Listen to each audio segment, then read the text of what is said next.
Hi all, welcome to our channel turning PSC. അപ്പോൾ നമ്മൾ ഇന്നൊരു SCRT ചാപ്റ്ററാണ് പഠിക്കുന്നത്. 10ാം ക്ലാസ്സിലെ സോഷ്യൽ സയൻസുമായി ബന്ധപ്പെട്ട ഒരു ചാപ്റ്ററാണ് സംസ്കാരവും ദേശീയതയും. ചാപ്റ്ററിൻ്റെ പേരാണ്, ഇമ്പോർട്ടൻ്റ് ആയ ഒരു ചാപ്റ്ററാണ്.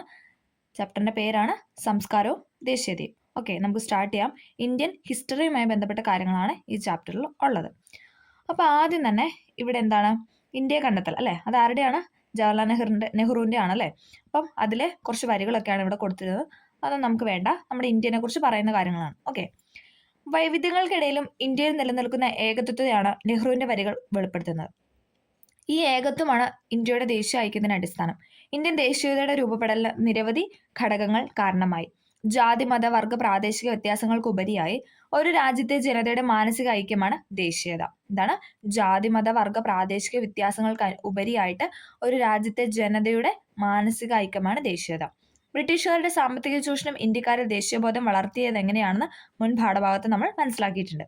അതോടൊപ്പം സാമൂഹ്യ സാംസ്കാരിക രംഗങ്ങളിലുണ്ടായ നിരവധി മാറ്റങ്ങൾ ഇന്ത്യൻ ജനതയുടെ ദേശീയബോധത്തെ ശക്തമാക്കി. ഇന്ത്യയുടെ ദേശീയതയെ രൂപപ്പെടുത്തിയ വിവിധ സാമൂഹ്യ സാംസ്കാരിക ഘടകങ്ങളാണ് നാം ഈ അധ്യായത്തിൽ ചർച്ച ചെയ്യുന്നത്.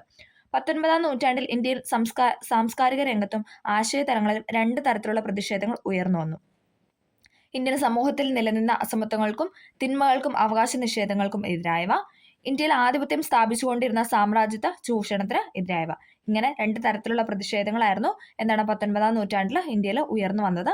ഇന്ത്യൻ സമൂഹത്തിൽ നിലനിന്ന അസമത്വം അല്ലെ, സമത്വമില്ലായ്മയും പിന്നെ എന്താണ് തിന്മകൾക്കും അവകാശ നിഷേധങ്ങൾക്കും എതിരായിട്ട്, അസമത്വങ്ങൾക്കും തിന്മകൾക്കും അവകാശ നിഷേധങ്ങൾക്കും എതിരായിട്ടുള്ളതും. രണ്ടാമത്തെ പോയിന്റ് എന്ന് പറയുന്നത് ഇന്ത്യയിൽ ആധിപത്യം സ്ഥാപിച്ചുകൊണ്ടിരുന്ന സാമ്രാജ്യത്വ ചൂഷണത്തിന് എതിരായവ അല്ലെ. ഇന്ത്യയിൽ എന്താണ് ബ്രിട്ടീഷുകാർ ആധിപത്യം സ്ഥാപിച്ചുകൊണ്ടിരിക്കുന്നത്, അപ്പോൾ അതിനുള്ള ആ ഒരു സാമ്രാജ്യത്തിന് ചൂഷണം അല്ലെ, അവർ ചെയ്ത ചൂഷണത്തിന് എതിരായിട്ടുള്ള അങ്ങനെ രണ്ട് പോയിന്റ് ആയിരുന്നു 19ാം നൂറ്റാണ്ടിൽ ഉയർന്നു വന്നത്. ഇന്ത്യൻ ജനതയുടെ സാംസ്കാരികവും ആശയപരവുമായ ഇടപെടലും പ്രതിഷേധവും സാമൂഹിക ജീവിതം, വർത്തമാന പത്രങ്ങൾ, വിദ്യാഭ്യാസം, സാഹിത്യം, കല തുടങ്ങിയ വിവിധ മേഖലകളിൽ സ്വാധീനം ചെലുത്തി. ഈ രംഗങ്ങളിലുണ്ടായ മാറ്റങ്ങൾ ഇന്ത്യയുടെ ദേശീയ ഐക്യത്തിന് വഴിയൊരുക്കി. എന്താണ് പറഞ്ഞത്? ഇന്ത്യൻ ജനതയുടെ സാംസ്കാരികവും ആശയപരമായ ഇടപെടലും അതോടൊപ്പം എന്താണ് അല്ലെ, പലതരത്തിലുള്ള പ്രതിഷേധങ്ങൾ നമ്മൾ കഴിഞ്ഞ ചാപ്റ്ററിൽ ചർച്ച ചെയ്തായിരുന്നു. പ്രതിഷേധങ്ങൾ, പിന്നെ സാമൂഹിക ജീവിതം, പിന്നെ എന്താണ് വർത്തമാന പത്രങ്ങൾ അല്ലെ. എല്ലാവരും അവരവരുടെ ആ ഒരു അല്ലെ മനസ്സിലുള്ള കാര്യങ്ങൾ തുറന്ന് കാട്ടാനായിട്ട് പത്രങ്ങൾ രൂപപ്പെടുത്തി. അതോടൊപ്പം എന്താണ് വിദ്യാഭ്യാസം, സാഹിത്യം, കല തുടങ്ങിയ വിവിധ മേഖലകളിൽ സ്വാധീനം ചെലുത്തി. ഈ രംഗങ്ങളിലുണ്ടായ മാറ്റങ്ങൾ ഇന്ത്യയുടെ ദേശീയ ഐക്യത്തിന് വഴിയൊരുക്കി. കോളനി ഭരണവും ദേശീയതയും നമ്മൾ പഠിക്കാനായിട്ട് പോകുന്നത്. ഇത് നമ്മൾ നേരത്തെ ക്ലാസ്സിലും പറഞ്ഞിട്ടുണ്ട് ഈ ഒരു ബോക്സ്, പക്ഷെ അത് ഇമ്പോർട്ടൻ്റ് ആണ്, അതുകൊണ്ടാണ് റിപ്പീറ്റ് ചെയ്തല്ലേ എല്ലാ ക്ലാസ്സിലും കൊടുത്തിരിക്കുന്നത്. അത് എല്ലാവരും പഠിക്കാനായിട്ട് ശ്രമിക്കാം. നമുക്ക് നോക്കാം. ഇന്ത്യൻ ജനതയുടെ ജീവിതത്തെയും സംസ്കാരത്തെയും ആഴത്തിൽ അറിയേണ്ടത് തങ്ങളുടെ ഭരണം ശക്തിപ്പെടുത്താൻ അത്യന്താപേക്ഷിതമാണെന്ന് ബ്രിട്ടീഷുകാർ കരുതി. സംസ്കൃതത്തിലും പേർഷ്യനിലും രചിക്കപ്പെട്ട കൃതികൾ വായിച്ചും പരിഭാഷപ്പെടുത്തിയും അവർ ഇന്ത്യയെക്കുറിച്ച് അറിവ് നേടി. കൂടുതൽ പഠനങ്ങൾക്കും ബ്രിട്ടീഷ് ഉദ്യോഗസ്ഥർക്ക് പരിശീലനം നൽകാനുമായിട്ട് ഇന്ത്യയിലെ വിദ്യാഭ്യാസ രംഗത്ത് ഇടപെടുന്നതിനുമായി അവർ ചില സ്ഥാപനങ്ങൾ ഇന്ത്യയിൽ കൊണ്ടുവന്നു. ഏതൊക്കെയാണ് നമുക്ക് നോക്കാം. ഏഷ്യാറ്റിക് സൊസൈറ്റി ഓഫ് ബംഗാൾ, അതാരുടെയാണ് സ്ഥാപകർ എന്ന് പറഞ്ഞാൽ വില്യം ജോൺസ് ആണ്. ഇമ്പോർട്ടൻ്റ് ആണ്, എപ്പോഴും ചേരുമ്പടി ചോദിക്കുന്നതാണ്. നമ്മൾ ക്വസ്റ്റ്യൻ പേപ്പർ ഇപ്പോൾ ഈ വൈക്കും ഒക്കെ ചെയ്തപ്പോൾ നമ്മൾ കണ്ടല്ലേ, ഇഷ്ടംപോലെ ചേരുമ്പടിയാണ്. ഒരു ക്വസ്റ്റ്യൻ പേപ്പർ തന്നെ 3 എണ്ണം വരെ ചോദിച്ച് കണ്ടിട്ടുണ്ട്. അപ്പോൾ അതുകൊണ്ട് തന്നെ ഇമ്പോർട്ടൻ്റ് ആണ്. ഏഷ്യാറ്റിക് സൊസൈറ്റി ഓഫ് ബംഗാളിൻ്റെ സ്ഥാപകനാണ് വില്യം ജോൺസ്. ഇമ്പോർട്ടൻ്റ് ആണ്. Asiatic Society of Bengal, William Jones. Calcutta Madrasa ആരുടെയാണ്? Warren Hastings. Calcutta Madrasa Warren Hastings. Banaras Sanskrit College Jonathan Duncan. Banaras Sanskrit College Jonathan Duncan. Okay, Asiatic Society of Bengal William Jones, Calcutta Madrasa Warren Hastings, Banaras Sanskrit College Jonathan Duncan. എന്നാൽ ഇതിലൂടെ മാത്രം ഇന്ത്യയെ പൂർണ്ണമായി മനസ്സിലാക്കാനാവില്ലെന്ന് അവർ തിരിച്ചറിഞ്ഞു. വ്യാപാര വളർച്ചയ്ക്കായി ഇന്ത്യയുടെ സാമൂഹിക രംഗത്ത് ബ്രിട്ടൻ കൂടുതൽ ഇടപെടണമെന്ന് സ്വാതന്ത്ര്യ വ്യാപാരത്തിനായി വാദിക്കുന്ന ചിന്തകർ ആവശ്യപ്പെട്ടു. ജനപിന്തുണയില്ലാതെ ശക്തമായ പരിഷ്കാരങ്ങൾ ഇന്ത്യയിൽ നടപ്പിലാക്കാനാവില്ല എന്ന് ബ്രിട്ടൻ മനസ്സിലാക്കി. തുടർന്ന് ഇന്ത്യൻ ജനതയിൽ ഒരു വിഭാഗത്തിന് പിന്തുണ നേടാൻ അവർ ശ്രമിച്ചു. അതിനുവേണ്ടിയാണ് അവർ ഇന്ത്യയിൽ ബ്രിട്ടീഷ് വിദ്യാഭ്യാസം നടപ്പിലാക്കിയത്. രക്തത്തിലും വർണ്ണത്തിലും ഇന്ത്യക്കാരും അഭിരുചിയിലും അഭിപ്രായത്തിലും ധാർമ്മികതയിലും ബുദ്ധിയിലും ഇംഗ്ലീഷുകാരുമായ ഒരു വർഗത്തെ സൃഷ്ടിക്കുകയാണ് നമ്മുടെ ലക്ഷ്യം. ആര് പറഞ്ഞതാണ്? മെക്കാളെ പ്രഭു. ഇമ്പോർട്ടൻ്റ് ആണ്, PYക്കാണ്. രക്തത്തിലും വർണ്ണത്തിലും ഇന്ത്യക്കാരും അഭിരുചിയിലും അഭിപ്രായത്തിലും ധാർമ്മികതയിലും ബുദ്ധിയിലും ഇംഗ്ലീഷുകാരുമായ ഒരു വർഗത്തെ സൃഷ്ടിക്കുകയാണ് നമ്മുടെ ലക്ഷ്യം എന്ന് പറഞ്ഞ വ്യക്തിയാണ് മെക്കാളെ പ്രഭു. രക്തത്തിലും വർണ്ണത്തിലും ഇന്ത്യക്കാരും അഭിരുചിയിലും അഭിപ്രായത്തിലും ധാർമ്മികതയിലും ബുദ്ധിയിലും എന്തായിരിക്കണം? ഇംഗ്ലീഷുകാരായിരിക്കണം അല്ലെ. നമ്മുടെ കാണാനായിട്ട് അല്ലെ, നമ്മുടെ ബ്ലഡിലും അല്ലെങ്കിൽ എന്താണ് നമ്മളെ കാണുന്ന ആ ഒരു രൂപത്തിലും എന്താണ് ഇന്ത്യക്കാരായിരിക്കണം. പക്ഷെ ബാക്കി എല്ലാ കാര്യങ്ങളിലും എന്താണ് ബ്രിട്ടനെ പോലെ ആയിരിക്കണം എന്നാണ് മെക്കാളെ പ്രഭു പറഞ്ഞു വെച്ചത്. 1735 ഇന്ത്യയിൽ ഇംഗ്ലീഷ് വിദ്യാഭ്യാസം നടപ്പിലാക്കുന്ന അവസരത്തിൽ മെക്കാളെ പറഞ്ഞ വാക്കുകളാണിത്. എന്താണ് പറഞ്ഞത്? രക്തത്തിലും വർണ്ണത്തിലും ഇന്ത്യക്കാരും അഭിരുചിയിലും അഭിപ്രായത്തിലും ധാർമ്മികതയിലും ബുദ്ധിയിലും എന്താണ് ഇംഗ്ലീഷുകാരുമായ ഒരു വർഗത്തെ സൃഷ്ടിക്കുകയാണ് നമ്മുടെ ലക്ഷ്യമെന്ന് പറഞ്ഞത് മെക്കാളെ പ്രഭു. ഓക്കെ. 19ാം നൂറ്റാണ്ടോടെ ഇംഗ്ലീഷ് സംസ്കാരവും ആശയങ്ങളും ഇന്ത്യൻ സമൂഹത്തിലേക്ക് കടന്നു കയറിയപ്പോൾ അവയെ പ്രതിരോധിക്കേണ്ടത് അനിവാര്യമാണെന്ന് ഇന്ത്യയിലെ ഒരു വിഭാഗം കരുതി. ഇംഗ്ലീഷ് വിദ്യാഭ്യാസം നേടുകയും അതിലൂടെ ജനാധിപത്യം, സ്വാതന്ത്ര്യം, യുക്തിചിന്ത, തുല്യനീതി, ശാസ്ത്രബോധം, സോഷ്യലിസം, പൗരാവകാശങ്ങൾ എന്നിവയെക്കുറിച്ച് ബോധവാന്മാരാവുകയും ചെയ്തവരായിരുന്നു ഇന്ത്യയിലെ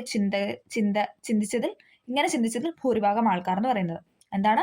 19ാം നൂറ്റാണ്ടോടെ ഇംഗ്ലീഷ് സംസ്കാരവും ആശയങ്ങളും ഇന്ത്യൻ സമൂഹത്തിലേക്ക് കടന്നു കയറിയപ്പോൾ അവയെ പ്രതിരോധിക്കേണ്ടത് അനിവാര്യമാണെന്ന് ഇന്ത്യയിലെ ഒരു വിഭാഗം കരുതി. ഇംഗ്ലീഷ് വിദ്യാഭ്യാസം നേടുകയും അതിലൂടെ ജനാധിപത്യം, സ്വാതന്ത്ര്യം, യുക്തിചിന്ത, തുല്യനീതി, ശാസ്ത്രബോധം, സോഷ്യലിസം, പൗരാവകാശങ്ങൾ എന്നിവയെക്കുറിച്ച് ബോധവാന്മാരാവുകയും ചെയ്തവരായിരുന്നു ഇങ്ങനെ ചിന്തിച്ചതിൽ ഭൂരിഭാഗം.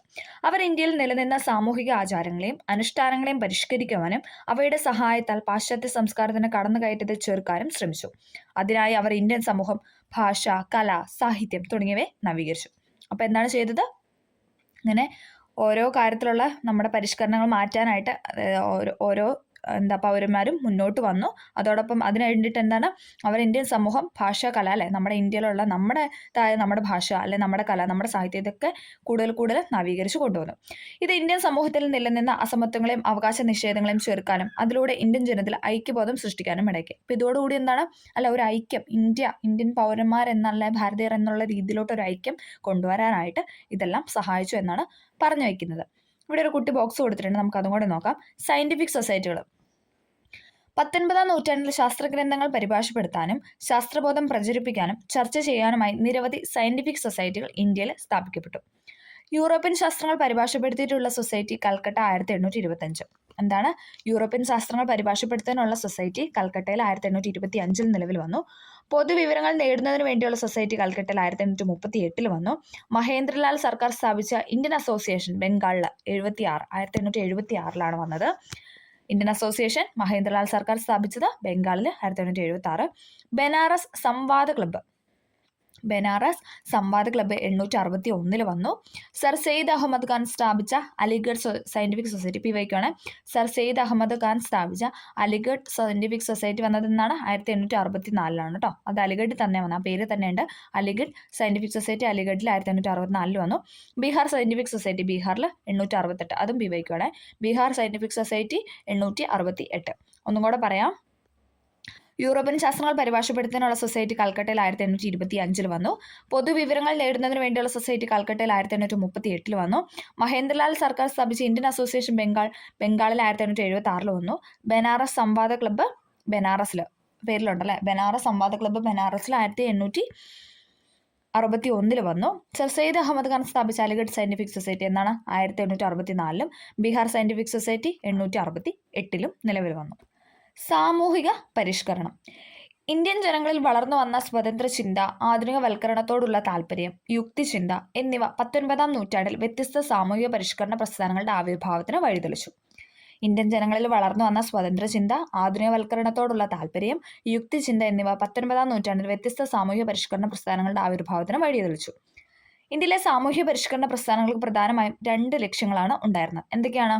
ഇന്ത്യൻ സമൂഹത്തിൽ നിലനിൽക്കുന്ന വിവിധ അനാചാരങ്ങളെ എതിർക്കുക, അല്ലെ?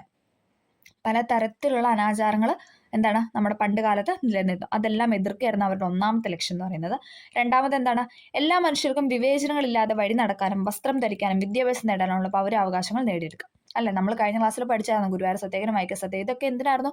വിവേചനങ്ങളില്ലാതെ വഴി നടക്കാൻ വേണ്ടിയിട്ടും, അല്ലെ? പലതരത്തിലുള്ള അയിത്തോച്ചാരണങ്ങളായിരുന്നു. അപ്പോൾ അതൊന്നും ഇല്ലാതെ എല്ലാവർക്കും തുല്യത അല്ലെങ്കിൽ സമത്വം എന്നൊരു ഉദ്ദേശമായിരുന്നു രണ്ടാമത്തെ പോയിന്റ് എന്ന് പറയുന്നത്. ആദ്യത്തെ എന്താണ്? അനാചാരങ്ങളില്ലാതെ അനാചാരങ്ങളെല്ലാം എതിർത്ത് നിലനിൽക്കുന്ന ഒരു സമൂഹം ഉണ്ടാവുക. അതോടൊപ്പം എന്താണ്? പിന്നെന്താണ്? വിവേചനങ്ങളൊന്നും ഇല്ലാതെ, അല്ലെ, വഴി നടക്കാനും അതോടൊപ്പം എല്ലാ മനുഷ്യർക്കും തുല്യ അവസരം അല്ലെങ്കിൽ തുല്യനീതി എന്നൊക്കെ പറയുന്ന പോലെ തന്നെ തുല്യ സമത്വം കൊണ്ടുവരാൻ വേണ്ടിയിട്ടായിരുന്നു അവരുടെ രണ്ടാമത്തെ ശ്രമം എന്ന് പറയുന്നത്. അന്നത്തെ ഇന്ത്യയുടെ സാമൂഹ്യ സാമ്പത്തിക ഘടന ഈ ലക്ഷ്യങ്ങൾ നേടുന്നതിന് അനുയോജ്യം ആയിരുന്നില്ല അല്ലെ. ആ ഒരു സമയത്ത് എന്ന് പറഞ്ഞു കഴിഞ്ഞാൽ പെട്ടെന്ന് നമുക്ക് ഇതൊന്നും നേടാൻ പാകത്തിനുള്ള ഒരു കാര്യങ്ങളൊന്നും ഇന്ത്യൻ സാമ്പത്തിക ഘടനയിലില്ല. സാമ്പത്തികമായിട്ട് നമ്മുടെ കയ്യിൽ അതൊന്നും ഇല്ലായിരുന്നു. അതിനാൽ ഇന്ത്യൻ സമൂഹത്തിൽ അടിസ്ഥാനപരമായ മാറ്റങ്ങൾ ഉണ്ടാക്കുക എന്നതായിരുന്നു ഈ സാമൂഹ്യ പരിഷ്കർത്താക്കളുടെ ഉദ്ദേശം. അതിനായി അവർ മുന്നോട്ട് വെച്ച ആവശ്യങ്ങൾ ചുവടെ നൽകിയിട്ടുണ്ട്. ജാതി വ്യവസ്ഥ നിർമ്മാർജ്ജനം ചെയ്യുക, എല്ലാവരുടെയും അവകാശങ്ങൾ സംരക്ഷിക്കുക, സ്ത്രീകൾക്ക് എതിരായ വിവേചനങ്ങൾ അവസാനിപ്പിക്കുക, എല്ലാവർക്കും വിദ്യാഭ്യാസം നൽകുക, വിധവ പുനർവിവാഹം നടപ്പിലാക്കുക, ശൈശവ വിവാഹം, പൗരോഹിത്യ മേധാവിത്വം എന്നിവ അവസാനിപ്പിക്കുക. അപ്പോൾ കുറേ കാര്യങ്ങളുണ്ടല്ലേ. എന്തൊക്കെയാണ്? ജാതി വ്യവസ്ഥ നിർമ്മാർജ്ജനം ചെയ്യുക, എല്ലാവരുടെയും അവകാശങ്ങൾ എന്താണ്? സംരക്ഷിക്കുക അല്ലേ. എന്താണ്? സ്ത്രീകളുടെ മാത്രമല്ല പുരുഷൻ അങ്ങനെ കുട്ടികളുടെയും എല്ലാവരുടെയും അവകാശങ്ങൾ എന്താണ്? സംരക്ഷിക്കുക അല്ലേ. എല്ലാവർക്കും അവരവരുടേതായ അവകാശങ്ങളുണ്ട്. അപ്പോൾ അതെല്ലാം സംരക്ഷിക്കുക. സ്ത്രീകൾക്ക് അല്ലേ, ആ സമയത്തൊക്കെ സ്ത്രീകൾ ഒരുപാട് വേദനകൾ അല്ലേ, ഒരുപാട് കഷ്ടതകൾ അനുഭവിച്ചിട്ടുണ്ട്. അപ്പോൾ അവരുടെയൊക്കെ ആ ഒരു വിവേചനങ്ങൾ അവസാനിപ്പിക്കാനായിട്ട് ശ്രമിച്ചു. പിന്നെ എന്താണ്? എല്ലാവർക്കും എഡ്യൂക്കേഷൻ അല്ലേ, എല്ലാവർക്കും വിദ്യാഭ്യാസം നൽകുക എന്നൊരു പോയിന്റും അവർ മുന്നോട്ട് വെച്ചു. പിന്നെന്താണ്? വിധവ പുനർവിവാഹം നടപ്പിലാക്കുക അല്ലേ. വിധവകളെ വീണ്ടും വിവാഹം ചെയ്യിപ്പിക്കുക എന്നൊരു തരത്തിലോട്ടുള്ള കാര്യങ്ങൾ മുന്നോട്ട് വെച്ചു. പിന്നെന്താണ്? ശൈശവ വിവാഹം അല്ലേ, ചെറുപ്രായത്തിൽ തന്നെ പെൺകുട്ടികളെ വിവാഹം ചെയ്യുന്ന കാര്യങ്ങളൊക്കെ എതിർത്തു. പൗരോഹിത്യ മേധാവിത്വം അതെല്ലാം എതിർത്ത് അവസാനിപ്പിക്കുക എന്ന പോയിന്റ്സ് ഒക്കെ ആയിരുന്നു കൊണ്ടുവച്ചത്. ഒന്നും കൂടെ പറയാം. ജാതി വ്യവസ്ഥ നിർമ്മാർജ്ജനം ചെയ്യുക, എല്ലാവരുടെയും അവകാശങ്ങൾ സംരക്ഷിക്കുക, സ്ത്രീകൾക്കെതിരായ വിവേചനങ്ങൾ അവസാനിപ്പിക്കുക, എല്ലാവർക്കും വിദ്യാഭ്യാസം നൽകുക, വിധവ പുനർവിവാഹം നടപ്പിലാക്കുക, ശൈശവ വിവാഹം, പൗരോഹിത്യ മേധാവം എന്നിവ അവസാനിപ്പിക്കുക. ഇത്തരത്തിൽ ഇന്ത്യൻ സമൂഹത്തിൽ ആധുനികവൽക്കരണത്തിനായി വാദിച്ച ആദ്യത്തെ ആൾ രാജാറാം മോഹൻ റോയ് ആണ്. Very very very important. Rajaram Mohan റോയിനെ കുറിച്ച് പഠിക്കാതെ നമ്മൾ എക്സാം എഴുതാൻ പോകരുത്. ഓക്കെ. ഇത്തരത്തിൽ ഇന്ത്യൻ സമൂഹത്തിന് ആധുനികവൽക്കരണത്തിനായി വാദിച്ച ആദ്യത്തെ വ്യക്തിയായിരുന്നു ആരെന്ന് പറയുന്നത്? രാജാറാം മോഹൻ റോയ് എന്ന് പറയുന്നത്. ജാതി വ്യവസ്ഥയും സതി എന്ന ദുരാചാരത്തെയും ശക്തമായി എതിർത്ത അദ്ദേഹം ബംഗാളിൽ ബ്രഹ്മസമാജം എന്ന പ്രസ്ഥാനം സ്ഥാപിച്ചു. ഈ ഒരു സെന്റൻസിൽ 2 പോയിന്റ് ഉണ്ട്. സതിയെ എന്താണ് ശക്തമായി എതിർത്ത സാമൂഹ്യ പരിഷ്കർത്താവാണ് ആരെന്ന് പറയുന്നത്? രാജാറാം മോഹൻ റോയ്. അതോടൊപ്പം ബ്രഹ്മസമാജം സ്ഥാപിച്ചത് ആരാണെന്ന് ചോദിച്ചിട്ടുണ്ട്. അതും ആരാണ്? രാജാറാം മോഹൻ റോയ് ആണ്. എപ്പോഴും ചോദിക്കുന്നതാണ് ഈ ആര്യസമാജവും ബ്രഹ്മസമാജവും. എപ്പോഴും അങ്ങോട്ടും ഇങ്ങോട്ടും ചേരുമ്പോൾ ചോദിക്കാനായിട്ട് ചോദിക്കുക. അതുകൊണ്ട് പഠിച്ചിരിക്കുക. ബ്രഹ്മസമാജം ആരുടെയാണ്? രാജാറാം മോഹൻ റോയുടെയാണ്. അതോടൊപ്പം സതി എന്ന ദുരാചാരത്തെ എതിർത്ത സാമൂഹ്യ പരിഷ്കർത്താവാണ് രാജാറാം മോഹൻ റോയ്. കിട്ടിയെന്ന് പ്രതീക്ഷിക്കുന്നു. വിവിധ ജാതികളായി വിഭജിക്കപ്പെട്ട അന്നത്തെ ഇന്ത്യൻ സമൂഹത്തിന്റെ സ്ഥാനത്ത് ഒരൊറ്റ ഇന്ത്യൻ സമൂഹം എന്ന ആശയം പ്രചരിപ്പിക്കാനാണ് അദ്ദേഹം ശ്രമിച്ചത് അല്ലെ. ഇന്ത്യ എന്ന് പറയുന്നത് നമ്മൾ പറഞ്ഞു വൈവിധ്യങ്ങളുടെ ഒരു രാജ്യമാണ് അല്ലെ. പല ജാതികളുണ്ട്, പല വേഷം വിധാനങ്ങൾ, പല തരത്തിലുള്ള ആൾക്കാരാണ് ഇന്ത്യയിൽ ജീവിച്ചിരുന്നത്. അപ്പോൾ എന്താണ്? ആ ഒരു ജാതികളെല്ലാം നശിപ്പിച്ച് അല്ലെ, ഇന്ത്യ എന്ന് പറയുന്നത് ഒരൊറ്റ സമൂഹം എന്നൊരു കാര്യമാണ്, അല്ലെങ്കിൽ നമ്മുടെ ഇന്ത്യ എന്നൊരു ഒറ്റ വാക്കിൽ നിൽക്കുന്ന രീതിയിലോട്ട് കൊണ്ടുവരാനായിട്ട് ശ്രമിച്ച വ്യക്തിയാണ് ആരെന്ന് പറയുന്നത്? രാജാറാം മോഹൻ റോയ്. ഇത് ഇന്ത്യക്കാരിൽ രാജ്യസ്നേഹം വളരാനുള്ള സാഹചര്യം സൃഷ്ടിച്ചു. അപ്പം അദ്ദേഹം ഇങ്ങനെ ഒരു ആശയം മുന്നോട്ട് വെച്ചതോടുകൂടി എന്താണ്? എല്ലാവർക്കും പരസ്പരം ഒരു സ്നേഹം അല്ലെ, എല്ലാ ജാതിക്കാരും ഒന്നാണ്, അല്ലെങ്കിൽ എല്ലാ ജാതിക്കാരും പരസ്പരം ഒരു സ്നേഹം, രാജ്യസ്നേഹം വളരാനായിട്ട് ആ ഒരു ബ്രഹ്മസമാജം ഇതൊക്കെ സ്ഥാപിച്ചു. അല്ലെങ്കിൽ സതി എന്ന ദുരാചാരത്തെ എതിർത്ത് അങ്ങനെ ചെയ്ത കാര്യങ്ങളിൽ നിന്നൊക്കെ എന്താണ്? ആൾക്കാർക്ക് പ്രചോദനം ഉൾക്കൊണ്ട് അവർക്ക് ഒരു രാജ്യസ്നേഹം മുന്നോട്ട് കൊണ്ടുവരാനായിട്ട് സഹായിച്ചു. അങ്ങനെ രാഷ്ട്രത്തിന്റെ ഐക്യവും സാമൂഹ്യ പരിഷ്കരണത്തിന് ലക്ഷ്യമായിട്ട് മാറി. സ്ത്രീകളുടെ പദവി ഉയർത്തുന്നതിനായി അവർക്ക് സ്വത്തിന് മേൽ അവകാശം നൽകണമെന്ന് അദ്ദേഹം ആവശ്യപ്പെട്ടു. രാജാറാം മോഹൻ റോയ് പറഞ്ഞ മറ്റൊരു കാര്യമാണ് എന്താണ്? സ്ത്രീകളുടെ പദവി ഉയർത്താൻ അല്ലെ. സ്ത്രീകൾക്ക് അന്നൊന്നും എന്താണ് താഴ്ന്ന അല്ലെ, അവരിന്ന് സ്ത്രീകൾ എന്ന് കേട്ടാൽ തന്നെ എന്താണ്? ഒരു അയിത്തം, അല്ലെങ്കിൽ എന്താണ്? ആ ഒരു താഴ്ന്ന ജാതി എന്ന് തന്നെ പറയുന്ന ഒരു തരത്തിലായിരുന്നു അന്നത്തെ സമൂഹം എന്ന് പറയുന്നത്. അപ്പോൾ എന്താണ്? അവർക്കുള്ള ആ ഒരു പദവി അല്ലെ, അവരുടെ ആ ഒരു കാര്യം മുന്നോട്ട് കൊണ്ടുവരാൻ വേണ്ടിയിട്ട്, അല്ലെങ്കിൽ അവരുടെ പദവി ഉയർത്തുവാൻ വേണ്ടിയിട്ട് അവർക്ക് എന്താണ്? സ്വത്തിന് മേൽ അല്ലെ, ആ ഒരു പുരുഷന്മാർക്ക് മാത്രമല്ല സ്ത്രീകൾക്കും എന്താണ്? സ്വത്തിന് മേൽ അവകാശം കൊണ്ടുവരണം എന്ന് ആവശ്യപ്പെട്ട പരിഷ്കർത്താവാണ് രാജാറാം മോഹൻ റോയ്. ഇതിനെ തുടർന്ന് ഇന്ത്യയുടെ വിവിധ ഭാഗങ്ങളിൽ നിരവധി പേർ സാമൂഹ്യ പരിഷ്കരണത്തിന് വേണ്ടി വാദിച്ചുകൊണ്ട് മുന്നോട്ട് വന്നു അല്ലെ. അപ്പം അങ്ങനെ ഒരു കാര്യം അദ്ദേഹം മുന്നോട്ട് വെച്ചതോടുകൂടി എന്താ? ഒരുപാട് സ്ത്രീകളും എന്താണ്? ഈ ഒരു കാര്യത്തിലോട്ട് അല്ലെ അങ്ങനെ ഇറങ്ങാനായിട്ട് സ്റ്റാർട്ട് ചെയ്തു അല്ലെ. അതോടൊപ്പം വിദ്യാഭ്യാസം നേടാനായിട്ട് സ്ത്രീകളും അല്ലെങ്കിൽ കൊച്ചു പെൺകുട്ടികളും എന്താണ്? മുന്നോട്ട് വന്നു എന്നാണ് പറയുന്നത്. ബംഗാളിൽ ഈശ്വരചന്ദ്ര വിദ്യാസാഗർ വിധവകളുടെ പുനർവിവാഹത്തിനായി പ്രവർത്തനം നടത്തി. അപ്പം അതിനെ തുടർന്ന് എന്താണ്? ബംഗാളില് ഈശ്വരചന്ദ്ര വിദ്യാസാഗർ അദ്ദേഹം എന്താണ് ചെയ്തത്? വിധവകളുടെ പുനർവിവാഹത്തിനായിട്ട് പ്രവർത്തനം സ്റ്റാർട്ട് ചെയ്തു എന്നാണ് പറയുന്നത് അല്ലെ. ഒരാളുടെ പ്രചോദനം ഉൾക്കൊണ്ട് അല്ലെ ഒരുപാട് പേര് മുന്നോട്ട് വന്നു. ഓക്കെ. അദ്ദേഹത്തിന്റെ പരിശ്രമ ഫലമായാണ് 1856 ബ്രിട്ടീഷ് ഗവൺമെന്റ് ഹിന്ദു വിധവ പുനർവിവാഹ നിയമം പാസ്സാക്കിയത്. കണ്ടോ? അപ്പം എന്താണ്? രാജാറാം മോഹൻ റോയ് എല്ലാ കാര്യങ്ങളും എതിർത്ത്, സതി എന്ന ദുരാചാരത്തെ എതിർത്തു. പിന്നെന്താണ്? സ്ത്രീകൾക്ക് സ്വത്തിന് മേൽ അവകാശം നൽകണം എന്ന് പറഞ്ഞു. അപ്പം ഇങ്ങനെയൊക്കെ ആവശ്യപ്പെട്ടതിനെ തുടർന്ന് ബംഗാളില് ഈശ്വരചന്ദ്ര വിദ്യാസാഗർ എന്ന വ്യക്തി എന്താണ്? വിധവ പുനർവിവാഹത്തിനായിട്ട് പ്രവർത്തനം സ്റ്റാർട്ട് ചെയ്തു. അതിനെ തുടർന്ന് 1856 ആയപ്പോൾ എന്താണ്? ബ്രിട്ടീഷ് ഗവൺമെൻറ് ഹിന്ദു വിധവ പുനർവിവാഹ നിയമം പാസ്സാക്കി അല്ലേ. ഓക്കെ. സ്ത്രീകളുടെ വിദ്യാഭ്യാസ പുരോഗതിക്കായി അദ്ദേഹം വിദ്യാലയങ്ങൾ സ്ഥാപിച്ചു. പിന്നെന്താണ് അദ്ദേഹം ചെയ്തത്? സ്ത്രീകളുടെ പുരോഗതിക്ക് വേണ്ടിയിട്ട് അല്ലേ, സ്ത്രീകൾക്ക് പുരോഗതി അല്ലെങ്കിൽ സ്ത്രീകൾക്കും എഡ്യൂക്കേഷൻ കിട്ടണം, പെൺകുട്ടികളും പഠിക്കണം, ആ ഒരു കാര്യം മുന്നോട്ട് വെച്ചെന്നാണ് വിദ്യാലയങ്ങൾ സ്ഥാപിക്കാനായിട്ട് സ്റ്റാർട്ട് ചെയ്തു. ഓക്കെ. വനിതകളുടെ ഉന്നമനത്തിനായും ചില പരിഷ്കരണ പ്രസ്ഥാനങ്ങൾ അക്കാലത്ത് രൂപം കൊണ്ടു. അപ്പം അതിനെ തുടർന്ന് വനിതകൾ മുന്നോട്ട് വന്നു. അവരുടെ ഉന്നമനത്തിന് വേണ്ടിയിട്ട് എന്താണ് പലതരത്തിലുള്ള പരിഷ്കരണങ്ങൾ മുന്നോട്ട് വന്നു എന്നാണ് പറയുന്നത്. വിധവകൾക്ക് വിദ്യാഭ്യാസം നൽകുന്നതിനായി പണ്ഡിത രമാഭായി ബോംബെയിൽ സ്ഥാപിച്ച ശാരദാ സദൻ ഇവയിൽ പ്രധാനപ്പെട്ടതാണ്. എപ്പോഴും റിപ്പീറ്റ് ചെയ്ത് ചോദിക്കുന്നതാണ് അല്ലെ. പണ്ഡിത രമാഭായി ശാരദാ സദൻ സ്ഥാപിച്ചതാരാണ്? പണ്ഡിത രമാഭായി. എവിടെയാണെന്ന് ചോദിച്ചാൽ ബോംബെയിലാണ്. പണ്ഡിത രമാഭായി ആണ് ശാരദാ സദൻ സ്ഥാപിച്ചത്. എവിടെയാണെന്ന് ചോദിച്ചാൽ ബോംബെയിലാണ്. റിപ്പീറ്റഡ് ക്വസ്റ്റ്യൻ, ഇമ്പോർട്ടൻ്റ് ആണ്. PYQ. അടുത്ത പോയിന്റ്, അക്കാലത്ത് രൂപം കൊണ്ട വിവിധ പരിഷ്കരണ പ്രസ്ഥാനങ്ങളെയും അതിന് നേതൃത്വം നൽകിയവരുമാണ് പട്ടികപ്പെടുത്തിയിട്ടുണ്ട്. ഈ ബോക്സ് ഇമ്പോർട്ടൻ്റ് ആണ്. ഇത് എല്ലാ എക്സാമിനും ചോദിക്കുന്നതാണ്. ഓക്കെ. ഇതെല്ലാവരും ഒന്ന് എഴുതിയിടുവോ, അല്ലെങ്കിൽ ഒരു സ്ക്രീൻഷോട്ട് എടുത്ത് വെക്കുവോ, അല്ലെങ്കിൽ സ്വന്തമായിട്ടൊരു നോട്ട് എഴുതി പഠിക്കുവോ, എന്താണെന്ന് വെച്ചാൽ ചെയ്തിട്ട് കറക്റ്റായിട്ട് വ്യക്തമായിട്ട് വൃത്തിയോടുകൂടി ഇത് പഠിച്ചിരിക്കാനായിട്ട് ശ്രമിക്കുക. ആര്യസമാജം ആരാണ്? സ്വാമി ദയാനന്ദ സരസ്വതി. ആര്യസമാജം സ്ഥാപിച്ച ആരാണ്? സ്വാമി ദയാനന്ദ സരസ്വതി. നമ്മൾ പറഞ്ഞു ബ്രഹ്മസമാജം ആരുടെ ആയിരുന്നു? രാജാറാം മോഹൻ റോയ് അല്ലേ. ഓക്കെ. ആര്യസമാജം സ്വാമി ദയാനന്ദ സരസ്വതി. എന്തിനാണ് ഈ ഒരു പ്രസ്ഥാനം രൂപം കൊണ്ടെന്ന് ചോദിച്ചാൽ എന്താണ് അതിൻ്റെ ആശയങ്ങൾ എന്ന് പറഞ്ഞാൽ എന്താണ്? വിഗ്രഹാരാധന, ശൈശവവിവാഹം എന്നിവയെ എതിർത്തു. വിഗ്രഹാരാധന, ശൈശവവിവാഹം എന്നിവയെ എതിർക്കാൻ വേണ്ടിയിട്ട് സ്വാമി ദയാനന്ദ സരസ്വതി സ്ഥാപിച്ച പ്രസ്ഥാനമാണ് ആര്യസമാജം. സ്വാമി ദയാനന്ദ സരസ്വതി സ്ഥാപിച്ചതാണ് ആര്യസമാജം. വിഗ്രഹാരാധന, ശൈശവവിവാഹം എന്നിവയെ എതിർത്തു. അടുത്ത പരിഷ്കർത്താവാണ് സ്വാമി വിവേകാനന്ദൻ. സ്വാമി വിവേകാനന്ദ സ്ഥാപിച്ച പ്രസ്ഥാനമാണ് രാമകൃഷ്ണ മിഷൻ. അദ്ദേഹത്തിന്റെ ഗുരുവായിരുന്നു ശ്രീരാമകൃഷ്ണ പരമഹംസൻ. അപ്പോൾ അതിനെ തുടർന്നുള്ള പ്രസ്ഥാനമാണ് അദ്ദേഹം സ്ഥാപിച്ചത് രാമകൃഷ്ണ മിഷൻ. ജാതി വ്യവസ്ഥ, അനാചാരങ്ങൾ എന്നിവയെ എതിർത്തു. സ്വാതന്ത്ര്യം, സമത്വം, സ്വതന്ത്ര ചിന്ത എന്നിവ പ്രോത്സാഹിപ്പിച്ചു. എന്താണ് ചെയ്തത്? ജാതി വ്യവസ്ഥ, അനാചാരങ്ങൾ എന്നിവയെ എതിർത്തു. സ്വാതന്ത്ര്യം, സമത്വം, സ്വതന്ത്ര ചിന്ത എന്നിവ പ്രോത്സാഹിച്ചു. സ്വാമി വിവേകാനന്ദൻ സ്ഥാപിച്ചതാണ് രാമകൃഷ്ണ മിഷൻ. അടുത്ത വ്യക്തിയാണ് സർ സെയ്ദ് അഹമ്മദ് ഖാൻ. ഇമ്പോർട്ടൻ്റ് ആണ്. ഇപ്പോൾ ഈ പറഞ്ഞ സ്വാമി ദയാനന്ദ സരസ്വതിയും സ്വാമി വിവേകാനന്ദനും സർ സെയ്ദ് അഹമ്മദ് ഖാൻ ഇതൊക്കെ റിപ്പീറ്റ് ചെയ്യുന്ന ക്വസ്റ്റൻ ആണ്. ഈ ബോക്സ് ഇല്ലാത്തൊരു ക്വസ്റ്റ്യൻ പേപ്പർ ഇല്ല. ഓക്കെ. 10th ലെവൽ മെയിൻസിനും പ്രിലിംസിനും +2 ലെവൽ ഒക്കെയും ചോദിക്കുന്ന ഒരു ചേരുമ്പടിയാണ് കൂടുതലും കണ്ടിട്ടുള്ളത്. അപ്പോൾ അതുകൊണ്ട് പഠിച്ചിരിക്കാനായിട്ട് ശ്രമിക്കുക. റിപ്പീറ്റ് ആയിട്ട് പറയുന്നത് നിങ്ങൾ പഠിക്കാൻ വേണ്ടിയിട്ടാണ്. ഓക്കെ. അടുത്ത ആളാണ് സർ സെയ്ദ് അഹമ്മദ് ഖാൻ. സർ സെയ്ദ് അഹമ്മദ് ഖാൻ സ്ഥാപിച്ച പ്രസ്ഥാനമാണ് അലിഗഡ് പ്രസ്ഥാനം. നമ്മൾ നേരത്തെ പറഞ്ഞായിരുന്നല്ലേ, അലിഗഡ് പ്രസ്ഥാനം. ഇന്ത്യയിലെ മുസ്ലിങ്ങളുടെ സാമൂഹിക വിദ്യാഭ്യാസപരമായ പുരോഗതിക്ക് വേണ്ടിയിട്ട് വാദിച്ച വ്യക്തിയാണ് ആരെന്ന് പറഞ്ഞാൽ സർ സെയ്ദ് അഹമ്മദ് ഖാൻ. സർ സെയ്ദ് അഹമ്മദ് ഖാനാണ് ഇന്ത്യയിലെ മുസ്ലിങ്ങളുടെ സാമൂഹികവും വിദ്യാഭ്യാസപരവുമായ പുരോഗതിക്ക് വേണ്ടി വാദിച്ച വ്യക്തി എന്ന് പറയുന്നത്. അദ്ദേഹം സ്ഥാപിച്ചതാണ് അലിഗഡ് പ്രസ്ഥാനം. അടുത്ത ആള് ആത്മാറാം പാണ്ഡുരംഗ്. അടുത്ത വ്യക്തിയാണ് ആരെന്ന് പറയുന്നത് ആത്മാറാം പാണ്ഡുരംഗ്. അദ്ദേഹം സ്ഥാപിച്ചതാണ് ഏതെന്ന് പറയുന്നത് പ്രാർത്ഥനാ സമാജം. റിപ്പീറ്റഡ് ക്വസ്റ്റ്യൻ ആണ്.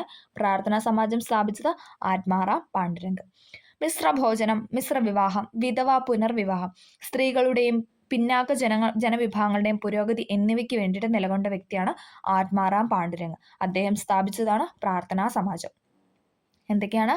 മിശ്രഭോജനം, മിശ്രവിവാഹം, വിധവ പുനർവിവാഹം, സ്ത്രീകളുടെയും പിന്നാക്ക വിഭാഗങ്ങളുടെയും പുരോഗതി എന്നിവയ്ക്ക് വേണ്ടിയിട്ട് പ്രയത്നിച്ച വ്യക്തിയാണ് ആരെന്ന് പറയുന്നത് ആത്മാറാം പാണ്ഡുരംഗ്. അടുത്ത വ്യക്തിയാണ് ആനി ബസന്റ്. ഇമ്പോർട്ടൻ്റ് ആണ്. ആനി ബസന്റ് സ്ഥാപിച്ചതാണ് ഇതെന്ന് പറയുന്നത് തിയോസഫിക്കൽ സൊസൈറ്റി. ഹിന്ദു മതത്തിന്റെ പുനരുദ്ധാരണത്തിനായി നിലകൊണ്ട് ഇതിങ്ങനെ സ്റ്റേറ്റ്മെന്റ് ആയിട്ട് ചോദിച്ചിട്ടുണ്ട്. ഹിന്ദു മതത്തിന്റെ പുനരുദ്ധാരണത്തിനായി നിലകൊണ്ട വ്യക്തിയാണെന്ന് ആരെന്ന് പറയുന്നത് ആനി ബസന്റ്.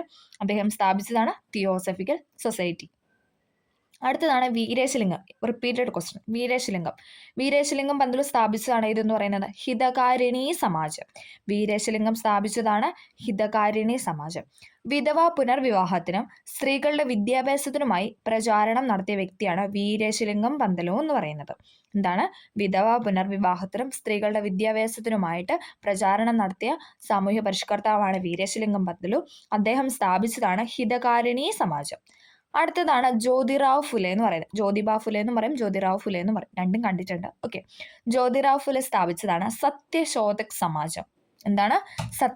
സത്യശോധക് സമാജം സ്ഥാപിച്ചത് ജ്യോതിറാവ് ഫുലെ. ദുരാചാരങ്ങളെയും പുരോഹിത മേധാവിത്വത്തെയും എതിർത്തു. പിന്നാക്ക വിഭാഗങ്ങൾക്കായി വിദ്യാലയങ്ങൾ ആരംഭിച്ചു. ഇതൊക്കെയാണ് ഇതെന്ന് പറയുന്നത് ജ്യോതിറാവ് ഫുലെ ചെയ്തതെന്ന് പറയുന്നത്. എന്താണ്? ജ്യോതിറാവു ഫുലെ സ്ഥാപിച്ച പ്രസ്ഥാനമാണ് സത്യശോധക് സമാജം. അദ്ദേഹം അതിൽ നിന്ന് എന്താണ്, അദ്ദേഹത്തിന്റെ ലക്ഷ്യം എന്തായിരുന്നു എന്ന് ചോദിച്ചാൽ എന്തായിരുന്നു?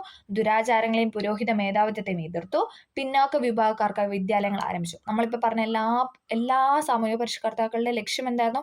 സ്ത്രീകളെ മുന്നോട്ട് കൊണ്ടുവരാം, അല്ലെ? പിന്നെന്താണ്? പുരുഷ മേധാവിത്വം എതിർക്കുക. ഇങ്ങനെയുള്ള ഒരു മെയിൻ ആയിട്ട് നിൽക്കുന്ന പോയിന്റ്സ് ഇതൊക്കെ തന്നെയാണ്. പക്ഷെ പല രീതിയിലാണ് പലരും ചെയ്തതെന്ന് മാത്രം. ഓക്കെ, അടുത്ത വ്യക്തിയാണ് EV രാമസ്വാമി നായ്ക്കർ. ഇമ്പോർട്ടൻ്റ് ആണ്, EV രാമസ്വാമി നായ്ക്കർ. അദ്ദേഹം സ്ഥാപിച്ചതാണ് ഏതെന്ന് പറയുന്നത്? സ്വാഭിമാന പ്രസ്ഥാനം. റിപ്പീറ്റഡ് ക്വസ്റ്റ്യൻ ആണ്. EV രാമസ്വാമി നായ്ക്കർ സ്ഥാപിച്ചതാണ് സ്വാഭിമാന പ്രസ്ഥാനം. അദ്ദേഹത്തിന്റെ ലക്ഷ്യം എന്തായിരുന്നു? ബ്രാഹ്മണ മേധാവിത്വത്തെയും ജാതി വ്യവസ്ഥയും എതിർത്തു, അല്ലെ? ബ്രാഹ്മണന്മാരുടെ മേധാവിത്വം അല്ലെങ്കിൽ ആ ഒരു സമയത്തുണ്ടായിരുന്ന ജാതി വ്യവസ്ഥ, അല്ലെ, അങ്ങനെ മേൽജാതി കീഴ്ജാതി എന്നൊക്കെ പറയുന്ന ആ ഒരു കാര്യത്തിനൊക്കെ എതിർത്ത വ്യക്തിയാണ് EV രാമസ്വാമി നായ്ക്കർ. അദ്ദേഹത്തിന്റെ പ്രസ്ഥാനമാണ് സ്വാഭിമാന പ്രസ്ഥാനം. EV രാമസ്വാമി നായ്ക്കർ സ്വാഭിമാന പ്രസ്ഥാനം ബ്രാഹ്മണ മേധാവിത്വത്തെയും ജാതി വ്യവസ്ഥയും എതിർത്തു. അടുത്തതാണ് ശ്രീനാരായണ ഗുരു, അല്ലെ? ശ്രീനാരായണ ഗുരു എല്ലാവർക്കും അറിയാം. ശ്രീനാരായണ ധർമ്മ പരിപാലന യോഗം അഥവാ SNDP സ്ഥാപിച്ച വ്യക്തിയാണ് ആരെന്ന് പറയുന്നത്? ശ്രീനാരായണ ഗുരു എന്ന് പറയുന്നത്. അദ്ദേഹത്തിന്റെ ലക്ഷ്യം എന്തായിരുന്നു? ജാതി വ്യവസ്ഥയും ദുരാചാരങ്ങളും എതിർത്തു, അല്ലെ? എല്ലാവരുടെയും ലക്ഷ്യം എന്ന് പറയുന്നത് ഇത് തന്നെയായിരുന്നു. എന്താണ്? ജാതി വ്യവസ്ഥയും ദുരാചാരങ്ങളും എതിർക്കുക. പിന്നാക്ക ജനവിഭാഗങ്ങളുടെ സാമൂഹികവും വിദ്യാഭ്യാസപരവുമായ പുരോഗതിക്കായിട്ട് നിലകൊണ്ടു. പിന്നാക്ക വിഭാഗങ്ങളുടെ സാമൂഹികവും വിദ്യാഭ്യാസപരവുമായ പുരോഗതിക്കായിട്ട് നിലകൊണ്ടു.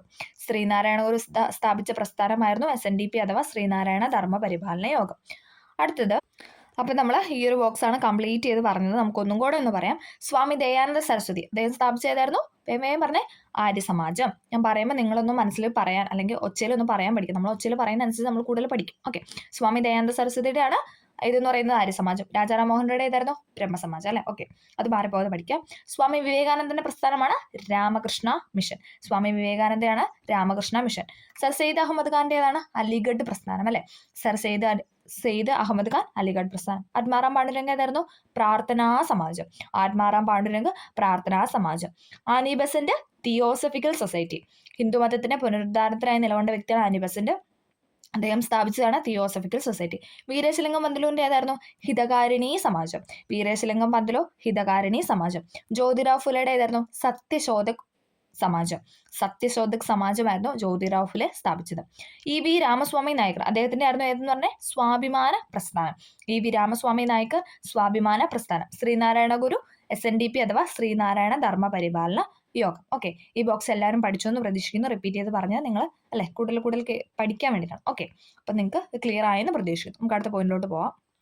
സാമൂഹ്യ പരിഷ്കർത്താക്കളുടെയും പരിഷ്കരണ പ്രസ്ഥാനങ്ങളുടെയും പ്രവർത്തന ഫലമായി ഇന്ത്യയിൽ നിലനിന്ന നിരവധി അനാചാരങ്ങളെ നിയമം മൂലം നിരോധിക്കാൻ ബ്രിട്ടീഷുകാർ നിർബന്ധിതരായി. അവ ഏതൊക്കെയെന്ന് നോക്കാം. ഇത് എവിടെ കൊടുത്തിട്ടുണ്ട് നോക്കിക്കേ. ഇത് ഇവിടെ ഒരു ബോക്സ് കൊടുത്തിട്ടുണ്ട് നോക്കിക്കേ. ശൈശവ വിവാഹവും ബഹുഭാര്യത്വം നിരോധിച്ചു. അടിമത്തം നിരോധിച്ചു. വിധവ പുനർവിവാഹം നടപ്പിലാക്കി. സതി നിരോധിച്ചു. പെൺ ശിശുഹത്യ നിരോധിച്ചു. 12 വയസ്സിന് താഴെ പ്രായമുള്ള പെൺകുട്ടികളുടെ വിവാഹത്തിന് വിലക്ക് ഏർപ്പെടുത്തി. 12 വയസ്സിന് താഴെ പ്രായമുള്ള കുട്ടികളുടെ വിവാഹത്തിന് വിലക്ക് ഏർപ്പെടുത്തി. സാമൂഹിക അനാചാരങ്ങളെ നിരോധിച്ചുകൊണ്ടുള്ള നടപടികൾ കൊണ്ടുവന്നു. എന്താണ്? നമ്മുടെ ഈ ഇന്ത്യയിൽ നടന്ന ഈ ഒരു പരിഷ്കരണ പ്രസ്ഥാനങ്ങളുടെ ഒക്കെ ഫലമായിട്ട്, അല്ലെ, പെട്ടെന്നൊന്നും ഉണ്ടായില്ലെങ്കിലും അവര് തുടർച്ചയായിട്ട് അവർ ശക്തമായി എതിർത്തതിനെ തുടർന്ന് എന്താണ് ബ്രിട്ടീഷുകാർക്ക് അത് നിരോധിക്കാനായിട്ട് അവർക്ക് അത് ചെയ്യേണ്ടി വന്നു, അല്ലെ? ആ ഒരു അവസ്ഥയിലോട്ട് നമ്മുടെ ഇന്ത്യയിലുള്ളവർ ചെയ്തു എന്നാണ് പറഞ്ഞു വയ്ക്കുന്നത്. അപ്പൊ അതിന് മൂലം എന്തൊക്കെയാണ് അവർ നിരോധിച്ചത്? ശൈശവ വിവാഹവും ബഹുഭാരത്വവും നിരോധിച്ചു. അടിമത്തം നിരോധിച്ചു. വിധവ പുനർവിവാഹം നടപ്പിലാക്കി. പിന്നെന്താണ്? സതി നിരോധിച്ചു. പെൺ ശിശുഹത്യ നിരോധിച്ചു. 12 വയസ്സിന് താഴെ പ്രായമുള്ള കുട്ടികളുടെ വിവാഹത്തിന് വിലക്ക് ഏർപ്പെടുത്തി. 12 വയസ്സിന് താഴെ പ്രായമുള്ള കുട്ടികളുടെ വിവാഹത്തിന് വിലക്ക് ഏർപ്പെടുത്തി. സാമൂഹിക അനാചാരങ്ങളെ നിരോധിച്ചുകൊണ്ടുള്ള നടപടികൾ കൊണ്ടുവന്നു. ഇനി നമ്മൾ പത്രങ്ങളെ പറ്റിയൊക്കെയാണ് പറയുന്നത്. ഓക്കെ, ഇപ്പൊ നമ്മൾ സാമൂഹ്യ പരിഷ്കരണ അതുവഴി കൊണ്ടുവന്ന കാര്യങ്ങൾ പറഞ്ഞു. നമ്മൾ പറഞ്ഞു അതോടൊപ്പം എന്താണ് പത്രപ്രവർത്തകരും പത്രം സ്ഥാപിച്ചും കുറേ കാര്യങ്ങൾ നടന്നു എന്നൊക്കെ പറയുന്നത്. അപ്പൊ നമുക്ക് ഇനി അതൊക്കെ ഒന്ന് നോക്കാം. ഇവിടെ ഒരു കട്ടിങ് കൊടുത്തിട്ട് നമുക്ക് നോക്കാം. ഇന്ത്യൻ പൗരന് അവന്റെ സ്വാഭാവികത നഷ്ടമായി.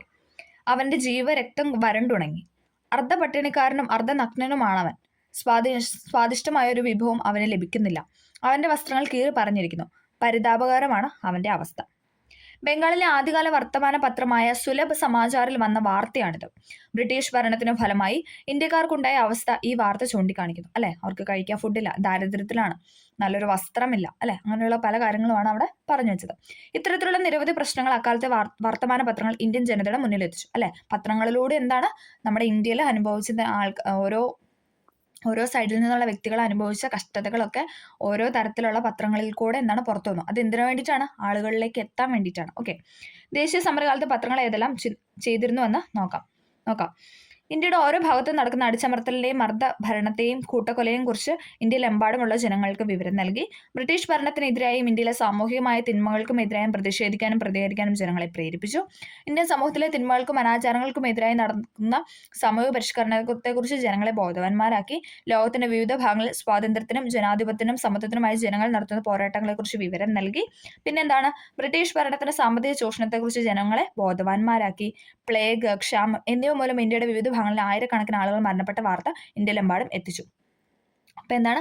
പരസ്പരം കാര്യങ്ങൾ അറിയാൻ വേണ്ടിയിട്ട്, അല്ലെ? ഇന്നത്തെ പോലെ അല്ല, അന്നൊക്കെ എന്ന് പറഞ്ഞാൽ പത്രങ്ങൾ അങ്ങനെയുള്ള ഉപാധികൾ ഉണ്ടായിരുന്നല്ലോ. അപ്പൊ അത് വെച്ചിട്ട് എന്താണ് ഇന്ത്യയിലുള്ളവര് ഇന്ത്യയിൽ മൊത്തമായിട്ട് കാര്യങ്ങൾ എത്തിക്കാനായിട്ട് ശ്രമിച്ച കുറേ കാര്യങ്ങളാണ് ഇവിടെ പറഞ്ഞു വെച്ചത്. ഓക്കെ, ഇനി നമ്മൾ പത്രങ്ങളും അതിൻ്റെ നേതാക്കളുമാണ് പഠിക്കുന്നത്. ഇമ്പോർട്ടൻ്റ് ആണ് കേട്ടോ. അപ്പം നമ്മൾ എൻ്റെ സാമൂഹിക പരിഷ്കർത്താക്കൾ അവരുടെ പ്രസ്ഥാനം പഠിച്ചില്ലേ? അതേപോലെ തന്നെ നമുക്ക് ഇമ്പോർട്ടൻ്റ് ആയ അടുത്ത പോയിന്റാണ് പത്രങ്ങളും നേതാക്കളും. ഓക്കെ, വിട്ട് കളയാനായിട്ട് പറ്റത്തേ ഇല്ല, എല്ലാവരും പഠിക്കണം കേട്ടോ. ഓക്കെ, അപ്പം നമ്മൾ ആദ്യം പറയാൻ പോകുന്നത് ജി സുബ്രഹ്മണ്യ അയ്യർ, അദ്ദേഹത്തിൻ്റെ പത്രമാണ്. ജി സുബ്രഹ്മണ്യ അയ്യരുടെ പത്രമാണ് ഹിന്ദു സ്വദേശി മിത്രം. ഏതൊക്കെയാണ്? ദ ഹിന്ദു അല്ല, വെറും ഹിന്ദു കേട്ടോ. ഹിന്ദു സ്വദേശി മിത്രം എന്ന പത്രം ആരുടെയാണെന്ന് ചോദിച്ചു കഴിഞ്ഞാൽ G Subrahmanya അയ്യരുടേതാണ്. Hindu Swadeshi Mitram G Subramania Iyer. സ്വദേശിക്കകത്തുനിന്ന് സായൊക്കെ എടുത്തുനിന്ന് connect ചെയ്ത് എങ്ങനെയെങ്കിലും ജസ്റ്റ് നിങ്ങളുടെ ആ ഒരു കോഡ് അനുസരിച്ചോ അല്ലെങ്കിൽ നമ്മുടെ മൈൻഡിൽ നിൽക്കുന്ന രീതിയിൽ പഠിക്കാനായിട്ട് ശ്രമിക്കുക. ഹിന്ദു സ്വദേശി മിത്രം ജി സുബ്രഹ്മണ്യ അയ്യർ. അമൃത ബസാർ പത്രിക, അത് എപ്പോഴും റിപ്പീറ്റ് ചെയ്യുന്ന ക്വസ്റ്റ്യൻ ആണ്. ശിശിർ കുമാർ ഘോഷ്, മോത്തിലാൽ ഘോഷ്, ഇവരുടെ രണ്ടുപേരും പേര് വന്നിട്ട് എപ്പോഴും ചോദിക്കുന്നതാണ് അമൃത ബസാർ പത്രിക. അതുകൊണ്ട് എല്ലാവർക്കും തന്നെ അറിയായിരിക്കും, അല്ലേ? ഓക്കെ, അമൃത ബസാർ പത്രിക ആരുടെയെന്ന് ചോദിച്ചാൽ ശിശിർ കുമാർ ഘോഷിന്റെ, മോത്തിലാൽ ഘോഷിന്റെ. ഇനി ബോംബെ സമാചാർ ഇമ്പോർട്ടൻ്റ് ആണ്. ഫർദൂർജി മസ്ബാൻ. ഫർദൂർജി മസ്ബാന്റെ ആണ് ബോംബെ സമാചാർ എന്ന പത്രം. അപ്പൊ ഹിന്ദു സ്വദേശി മിത്രം ജി സുബ്രഹ്മണ്യ അയ്യർ, അമൃത ബസാർ പത്രിക ശിശിർ കുമാർ ഘോഷ്, മോത്തിലാൽ ഘോഷ്, ബോംബെ സമാചാർ ഫർദൂർജി മസ്ബാൻ. അടുത്തതാണ് കേസരി മറാത്ത. ഇമ്പോർട്ടൻറ്റ് ബാലഗംഗാധര തിലക്. കേസരി മറാത്ത. ഇനി അതിലൊരു കാര്യം പറയണ്ട, കേസരി എന്നത് എഴുതിയേക്കുന്ന ഏത് ഭാഷയിലാണെന്ന് വെച്ചാൽ മറാത്ത ഭാഷയിലും, മറാത്ത എന്ന പത്രം ഏത് ഭാഷയിലാണെന്ന് വെച്ചാൽ ഇംഗ്ലീഷ് ഭാഷയിലാണ്. അതും ചോദിച്ചിട്ടുണ്ട് കേട്ടോ. കേസരി അതിങ്ങനെ കണക്ട് ചെയ്താൽ മതി. കേസരി മറാത്ത അല്ലേ? മറാത്ത എന്ന പേരുള്ള പത്രം എന്താ? അത് ഇംഗ്ലീഷിലാണ്. പക്ഷെ കേസരി എന്ന പത്രം ഏതാണ്? മറാത്തയിലാണ്. അത് അങ്ങോട്ടും ഇങ്ങോട്ടും ഒന്ന് കണക്ട് ചെയ്ത് പഠിക്കാം. ഓക്കെ, കേസരി മറാത്ത ബാലഗംഗാധര തിലകിൻ്റെ ആണ്.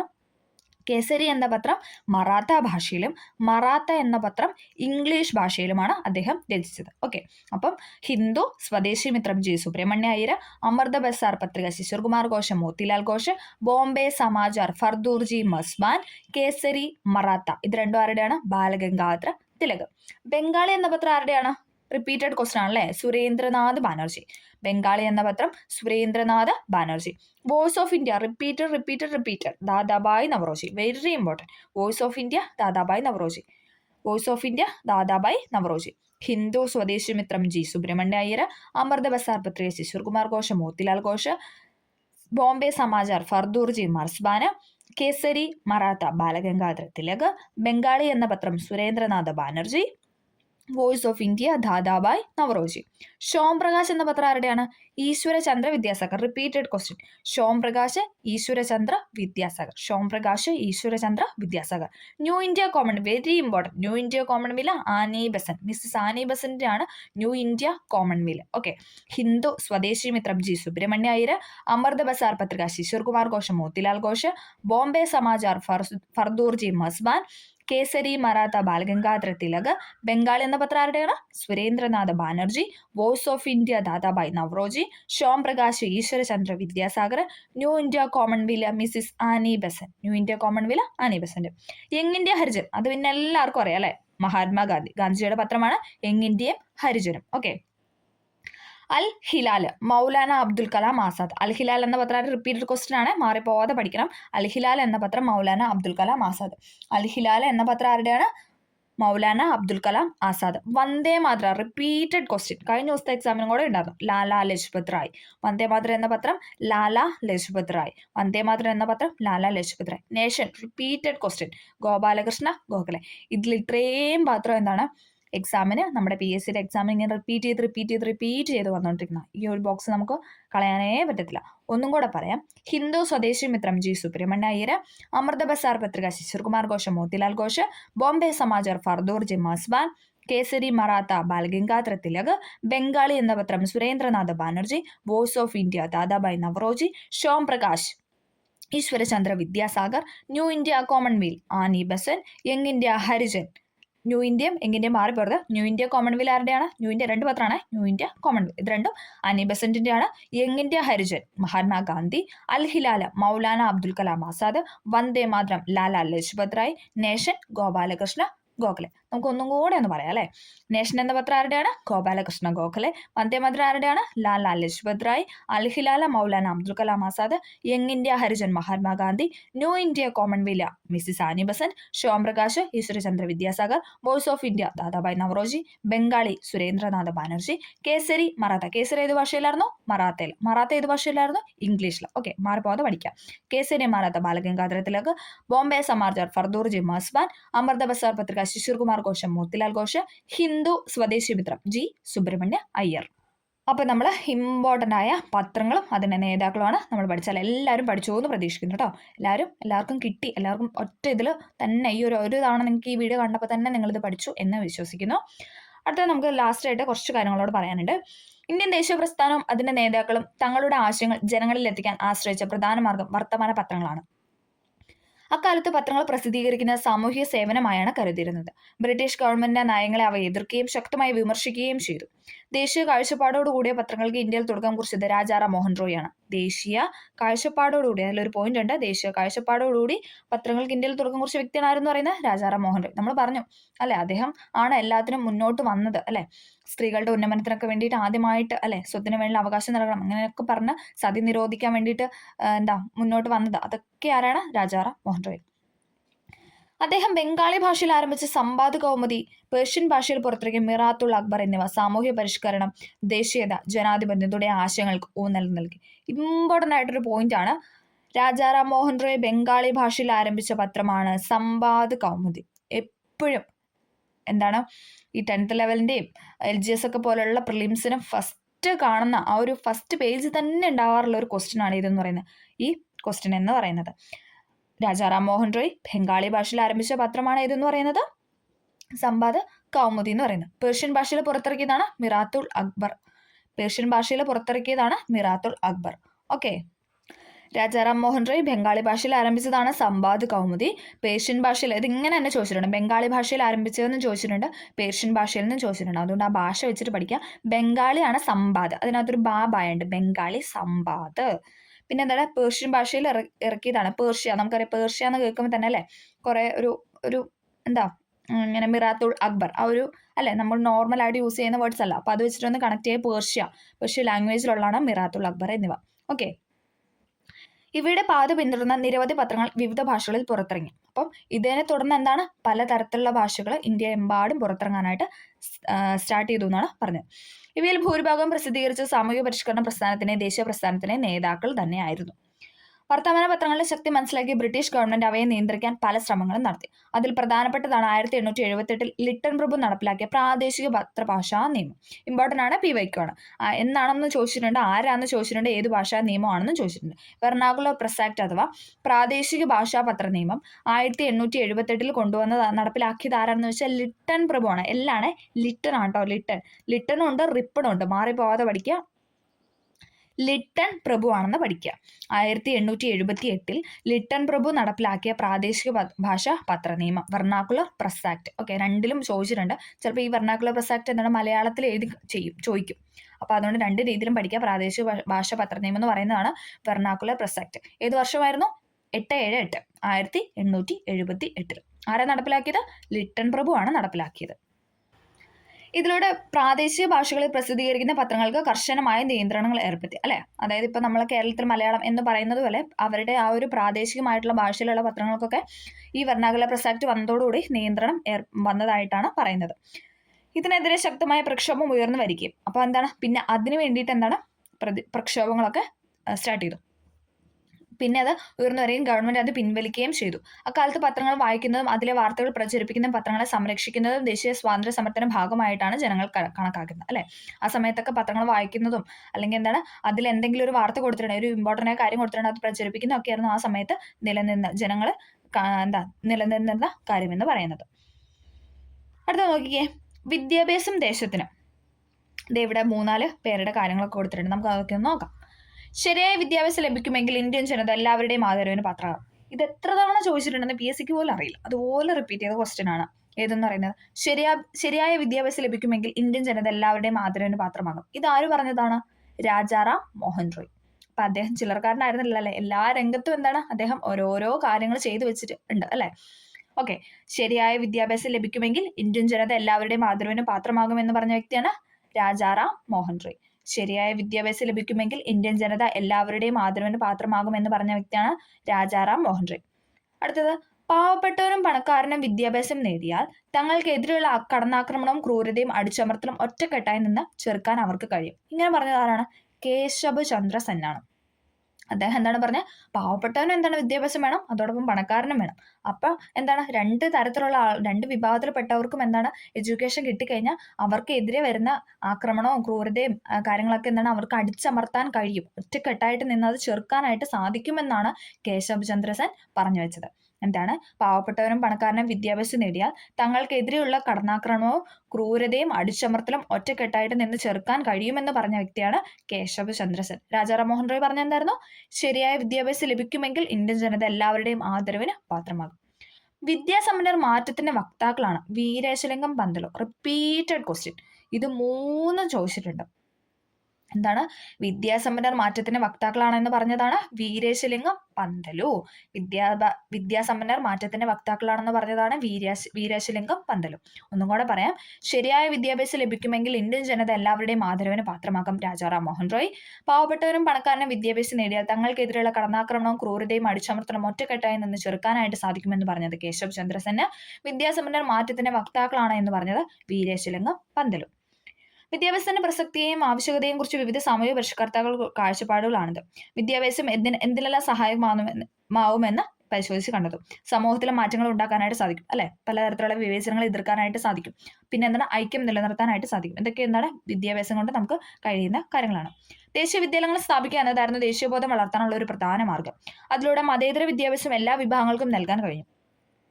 1884 GG അഗാർക്കർ, ബാലഗംഗാധര തിലക്, മഹാദേവ ഗോവിന്ദ റാനഡെ എന്നിവർ ചേർന്ന് പൂനെ സ്ഥാപിച്ച ഡെക്കാൻ എഡ്യൂക്കേഷൻ സൊസൈറ്റി ദേശീയ കാഴ്ചപ്പാടോടെ ഇന്ത്യയിൽ രൂപീകൃതമായ വിദ്യാഭ്യാസ സ്ഥാപനത്തിന് ഉദാഹരണമാണ്.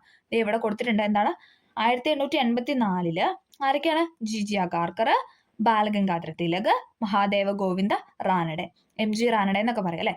ബാലഗംഗാധര തിലക്, മഹാദേവ ഗോവിന്ദ റാനഡെ, GG അഗാർക്കർ, ഇവർ 3 പേരും കൂടെ ചേർന്ന് 1884 പൂനെയിൽ സ്ഥാപിച്ചതാണ് ഡെക്കാൻ എഡ്യൂക്കേഷൻ സൊസൈറ്റി. ഇപ്പൊ ഇവയ്ക്കാണ് പൂനെയിലാണ്.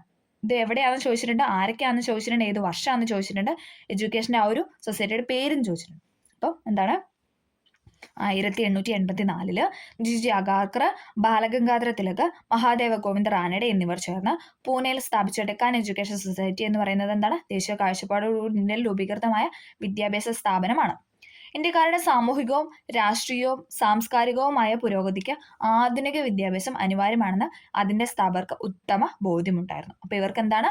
നമ്മുടെ സാംസ്കാരികമായ പുരോഗതിക്കും അല്ലെങ്കിൽ രാഷ്ട്രീയമായ പുരോഗതിക്കൊക്കെ വേണ്ടി എന്താണ്? എഡ്യൂക്കേഷൻ മസ്റ്റാണ്, അല്ലെങ്കിൽ എഡ്യൂക്കേഷൻ അനിവാര്യമാണെന്നെന്താണ് ഇവർക്ക് വ്യക്തമായ ഒരു കാഴ്ചപ്പാട് ഉണ്ടായിരുന്നു. ഒന്നും കൂടെ പറയാം. 1884 GG അഗാർക്കർ, മഹാദേവ ഗോവിന്ദ റാനഡെ, ബാലഗംഗാധര തിലക് ഇവർ ചേർന്ന് പൂനെയിൽ സ്ഥാപിച്ചതാണ് ഏതെന്ന് പറയുന്നത്? Deccan education society. ഓക്കെ, ഇവിടെ പിക്ചറിൽ ഡെക്കാൻ എഡ്യൂക്കേഷൻ സൊസൈറ്റിയുടെ മുദ്രയൊക്കെ കൊടുത്തിട്ടുണ്ട്. യൂണിയൻ ഈസ് സ്ട്രെങ്ത് എന്നൊക്കെ പറഞ്ഞു കാണാവോ? ഓക്കെ. 1905 ബംഗാൾ വിഭജനത്തെ തുടർന്ന് ആരംഭിച്ച സ്വദേശി പ്രസ്ഥാനം ദേശീയ വിദ്യാഭ്യാസത്തിന്റെ വളർച്ചയ്ക്കായി നിരവധി വിദ്യാലയങ്ങൾ സ്ഥാപിച്ചു. 1916 DK കാർവെ മഹാരാഷ്ട്രയിൽ ഇന്ത്യയിലെ ആദ്യത്തെ വനിതാ സർവകലാശാല സ്ഥാപിച്ചു. നമ്മൾ കഴിഞ്ഞ ദിവസം കണ്ട എല്ലാ ക്വസ്റ്റ്യൻ പേപ്പറിലും റിപ്പീറ്റ് ചെയ്ത ക്വസ്റ്റ്യൻ ആയിരുന്നു അല്ലേ. DK കാർവെ സ്ഥാപിച്ചത് എവിടെയാ, വനിതാ സർവകലാശാല സ്ഥാപിച്ചത് എവിടെയാണെന്ന് ചോദിച്ചിട്ട് ഒരു ക്വസ്റ്റ്യൻ കണ്ടോ. മഹാരാഷ്ട്രയിലാന്ന് പറഞ്ഞു. മഹാരാഷ്ട്രയിൽ എന്താണ് വനിതാ സർവകലാശാല സ്ഥാപിച്ച ആരാന്ന് ചോദിച്ചോ. DK കാർവെ എന്ന് കണ്ടു. ഇതെന്നാണ് സ്ഥാപിച്ചത്? 1916 അല്ലെ. 3 ക്വസ്റ്റ്യൻ ആ ഒരു സെന്റൻസിൽ നിന്ന് കിട്ടി. അപ്പം കറക്റ്റായിട്ട് പഠിക്കുക. 1916 DK കാർവെ മഹാരാഷ്ട്രയിൽ ഇന്ത്യയിലെ ആദ്യത്തെ വനിതാ യൂണിവേഴ്സിറ്റി അല്ലെ വനിതാ സർവകലാശാല സ്ഥാപിച്ചു. ആരാണ്? DK കാർവെ. സ്ത്രീകളുടെ ഉന്നമനത്തിന് വിദ്യാഭ്യാസം അനിവാര്യമാണെന്ന കാഴ്ചപ്പാടിന്റെ അടിസ്ഥാനത്തിലാണ് ഇത് സ്ഥാപിച്ചത്. ഇതിനെ തുടർന്ന് അനേകം വിദ്യാലയങ്ങൾ ഇന്ത്യയുടെ വിവിധ ഭാഗങ്ങളിൽ രൂപം കൊണ്ടു അല്ലെ. അപ്പം അതിനെ തുടർന്ന് അല്ലെ പല തരത്തിലും പല സ്ഥലത്തും എന്താണ് ഇതേപോലെ വിദ്യാഭ്യാസ സ്ഥാപനങ്ങൾ രൂപം കൊണ്ടു എന്നാണ് പറയുന്നത്. പാശ്ചാത്യ വിദ്യാഭ്യാസത്തോടും സാമൂഹ്യ അനാചാരങ്ങളോടുമുള്ള എതിർപ്പും ദേശീയമായ കാഴ്ചപ്പാടും ഇവയുടെ മുഖമുദ്രയായിരുന്നു. രവീന്ദ്രനാഥ് ടാഗോർ ബംഗാളിൽ സ്ഥാപിച്ച വിശ്വഭാരതി സർവകലാശാല രാഷ്ട്രങ്ങളുടെ അതിരുകൾക്കപ്പുറത്തുള്ള അന്തർദേശീയ സഹോദരത്തിന് ഊന്നൽ നൽകി. അപ്പം ബംഗാളില് വിശ്വഭാരതി യൂണിവേഴ്സിറ്റി സ്ഥാപിച്ചത് ആരാണ്? രവീന്ദ്രനാഥ ടാഗോർ. ഇമ്പോർട്ടൻ്റ് ആണ്. രവീന്ദ്രനാഥ ടാഗോർ ബംഗാളിൽ സ്ഥാപിച്ച വിശ്വഭാരതി യൂണിവേഴ്സിറ്റി രാഷ്ട്രങ്ങളുടെ അതിരുകൾക്കപ്പുറത്തുള്ള അന്തർദേശീയ സഹോദരത്തിന് ഊന്നൽ നൽകി. പാശ്ചാത്യവും പൗരസ്ത്യവുമായ സംസ്കാരങ്ങൾ യോജിപ്പിച്ചുകൊണ്ടുള്ള വിദ്യാഭ്യാസ രീതിയായിരുന്നു ഇതിലൂടെ ടാഗോർ ലക്ഷ്യമിട്ടത്. പാശ്ചാത്യവും പൗരസ്ത്യവുമായ സംസ്കാരങ്ങൾ യോജിപ്പിച്ചുകൊണ്ടുള്ള വിദ്യാഭ്യാസ രീതിയായിരുന്നു അദ്ദേഹം ലക്ഷ്യമിട്ടത്. ഇന്ത്യൻ ദേശീയ പ്രസ്ഥാനം ഗാന്ധിജിയുടെ നേതൃത്വത്തിൽ ശക്തി പ്രാപിച്ച കാലഘട്ടത്തിൽ മൗലാന മുഹമ്മദ് അലി, മൗലാന ഷൗക്കത്ത് അലി, ഡോക്ടർ സക്കീർ ഹുസൈൻ, MA അൻസാരി എന്നിവരുടെ നേതൃത്വത്തിൽ അലിഗഡിൽ സ്ഥാപിച്ച വിദ്യാഭ്യാസ കേന്ദ്രമായിരുന്നു ജാമിയ മിലിയ ഇസ്ലാമിയ. റിപ്പീറ്റഡ് ക്വസ്റ്റ്യൻ ആണ്. ജാമിയ മിലിയ ഇസ്ലാമിയ. ഇന്ത്യൻ ദേശീയ പ്രസ്ഥാനം ഗാന്ധിജിയുടെ നേതൃത്വത്തിൽ ശക്തി പ്രാപിച്ച ആ ഒരു സമയത്ത് എന്താണ് മൗലാന മുഹമ്മദ് അലി അല്ലെ, അലി സഹോദരന്മാരെന്ന് അറിയപ്പെടുന്ന അല്ലെ, മൗലാന മുഹമ്മദ് അലിയും ഷൗക്കത്ത് അലി, മൗലാന മുഹമ്മദ് അലി, മൗലാന ഷൗക്കത്ത് അലി, ഡോക്ടർ സക്കീർ ഹുസൈൻ, MA അൻസാരി എന്നിവരുടെ നേതൃത്വത്തിൽ അലിഗഡിൽ സ്ഥാപിച്ച വിദ്യാഭ്യാസ കേന്ദ്രമാണ് ഇതെന്ന് പറയുന്നത് ജാമിയ മിലിയ ഇസ്ലാമിയ. മതേതര വിദ്യാഭ്യാസം ദേശീയ പ്രസ്ഥാനത്തെ ശക്തിപ്പെടുത്തും എന്ന കാഴ്ചപ്പാടായിരുന്നു അതിന്റെ അടിസ്ഥാനം എന്ന് പറയുന്നത്. പാശ്ചാത്യ വിദ്യാഭ്യാസത്തിന്റെയും കലയുടെയും കടന്നുകയറ്റം ഇന്ത്യയുടെ പാരമ്പര്യ കലാരൂപങ്ങളുടെ തകർച്ചയ്ക്ക് കാരണമായി. പാശ്ചാത്യ വിദ്യാഭ്യാസത്തിന്റെയും കലയുടെയും കടന്നുകയറ്റം എന്താണ്? ഇന്ത്യയുടെ പാരമ്പര്യ കലാരൂപങ്ങൾക്ക് തകർച്ചയ്ക്ക് കാരണമായി. തുടർന്ന് ഇതിനെ പ്രതിരോധിക്കാനും പാരമ്പര്യ കലാരൂപങ്ങളെ ഉദ്ധരിക്കാനുമായി ഇന്ത്യയിൽ നിരവധി ശ്രമങ്ങൾ സ്റ്റാർട്ട് ചെയ്തു. ഈ ലക്ഷ്യത്തോടെയാണ് മഹാകവി വള്ളത്തോൾ നാരായണ മേനോൻ തൃശ്ശൂരിൽ കേരള കലാമണ്ഡലം സ്ഥാപിച്ചത്. Repeated question. കേരള കലാമണ്ഡലം സ്ഥാപിച്ചതാരാണ്? വള്ളത്തോൾ നാരായണ മേനോൻ. എവിടെയാണ് സ്ഥാപിച്ചത്? തൃശ്ശൂരിലാണ്. 2 ക്വസ്റ്റ്യൻ ഉണ്ട്. കേരള കലാമണ്ഡലം സ്ഥാപിച്ചത് മഹാകവി വള്ളത്തോളാണ്. എവിടെയാണെന്ന് വെച്ചാൽ തൃശ്ശൂരിലാണ്. 1937 മഹാത്മാഗാന്ധി സവിശേഷമായ ഒരു വിദ്യാഭ്യാസ പദ്ധതി മുന്നോട്ട് വെച്ചു. എല്ലാവർക്കും അറിയാലോ, വാർധാ പദ്ധതി അല്ലെ. നമുക്ക് എപ്പോഴും ക്വസ്റ്റ്യൻ വരുന്നതാണ് PSCയിൽ അല്ലെ. 1937 മഹാത്മാഗാന്ധി മുന്നോട്ട് വെച്ച വിദ്യാഭ്യാസ പദ്ധതിയാണ് വാർധാ വിദ്യാഭ്യാസ പദ്ധതി. വാർധാ വിദ്യാഭ്യാസ പദ്ധതി എന്നറിയപ്പെട്ട ഇതിന്റെ ലക്ഷ്യം തൊഴിലധിഷ്ഠിത വിദ്യാഭ്യാസമായിരുന്നു അല്ലെ. നമുക്ക് വിദ്യാഭ്യാസം നേടുമ്പോൾ എന്താണ് നമുക്ക് ആ ഒരു തൊഴിലിലേക്ക് പോകാൻ കഴിയും അല്ലെ, തൊഴിലും കൂടെ ചെയ്യാനുള്ള ഒരു പ്രാപ്തി എന്ന രീതിയിലായിരുന്നു വാർധാ പദ്ധതിയുടെ ലക്ഷ്യം. വിദ്യാർത്ഥി ആയിരിക്കുമ്പോൾ ചില തൊഴിലുകൾ പഠിച്ചാൽ അത് ഭാവി ജീവിതത്തിന് ഗുണകരമാകുമെന്നാണ് അദ്ദേഹം കരുതി. ഇത്തരത്തിൽ വളർന്നു വന്ന ഒരു തലമുറയുടെ ബ്രിട്ടീഷുകാരെ പ്രതിരോധിക്കാമെന്ന് ഗാന്ധിജി അഭിപ്രായപ്പെട്ടു. അപ്പോൾ അങ്ങനെ വളർന്നു വരുന്ന തലമുറയിലൂടെ എന്താണ് ബ്രിട്ടീഷുകാരെ നമുക്ക് അടിച്ചമർത്താനായിട്ട് സാധിക്കും അല്ലെങ്കിൽ പ്രതിരോധിക്കാനായിട്ട് സാധിക്കുമെന്നാണ് അദ്ദേഹം കരുതിയത്. നോക്കിക്കേ, നെയിം താലിം ഉൽപാദനക്ഷമമായ ഏതെങ്കിലും തൊഴിലുമായി ബന്ധപ്പെടുത്തി വേണം വിദ്യാഭ്യാസം നൽകാൻ എന്ന് ഗാന്ധിജി നിർദ്ദേശിച്ചു. 8 മുതൽ 14 വയസ്സ് വരെ. റിപ്പീറ്റഡ് ആണ്. 8 മുതൽ 14 വയസ്സ് വരെ കേട്ടോ. 8 മുതൽ, മറ്റേത് നമുക്കറിയാം മൗലികാവകാശം എന്ന് പറഞ്ഞാൽ എന്താണ് 6 മുതൽ 14 വയസ്സ്. ഇവിടെ നോക്കി 8 മുതൽ 14. അപ്പം PSC എപ്പോഴും ഇങ്ങനെ തിരിച്ചിട്ട് ചോദിക്കാറുണ്ട് 6 മുതൽ 14 വയസ്സ് വരെയുള്ള നെയിം താലിം പദ്ധതി ശരിയാണോ? അത് തെറ്റാണ്. 8 മുതൽ 14 വയസ്സ് വരെയാണെന്ന് കുട്ടി എന്ന് പറയുന്നത്. ഓക്കെ, 8 മുതൽ 14 വയസ്സ് വരെയുള്ള കുട്ടികൾക്ക് സൗജന്യവും നിർബന്ധിതമായ വിദ്യാഭ്യാസം നൽകണമെന്നും അത് മാതൃഭാഷയിലായിരിക്കണമെന്നും അദ്ദേഹം പറഞ്ഞു. എന്താണ് നെയിം താലിമിൽ പറഞ്ഞത്? 8 മുതൽ 14 വയസ്സ് വരെയുള്ള കുട്ടികൾക്ക് അദ്ദേഹം പറഞ്ഞ എന്താണ്? സൗജന്യവും നിർബന്ധിതമായ വിദ്യാഭ്യാസം തന്നെയാണ്. പക്ഷെ പ്രായം എന്ന് പറയുന്നത് 8 മുതൽ 14 ഓക്കെ, 8 മുതൽ 14 വയസ്സ് വരെയുള്ള കുട്ടികൾക്ക് സൗജന്യവും നിർബന്ധിതമായ വിദ്യാഭ്യാസം നൽകണമെന്നും അത് മാതൃഭാഷയിലായിരിക്കണമെന്നും അദ്ദേഹം പറഞ്ഞു. ഗാന്ധിജി വിഭാവനം ചെയ്ത ഈ വിദ്യാഭ്യാസ പദ്ധതി നെയിം താലിം അഥവാ നൂതന വിദ്യാഭ്യാസം എന്നാണ് അറിയപ്പെടുന്നത്.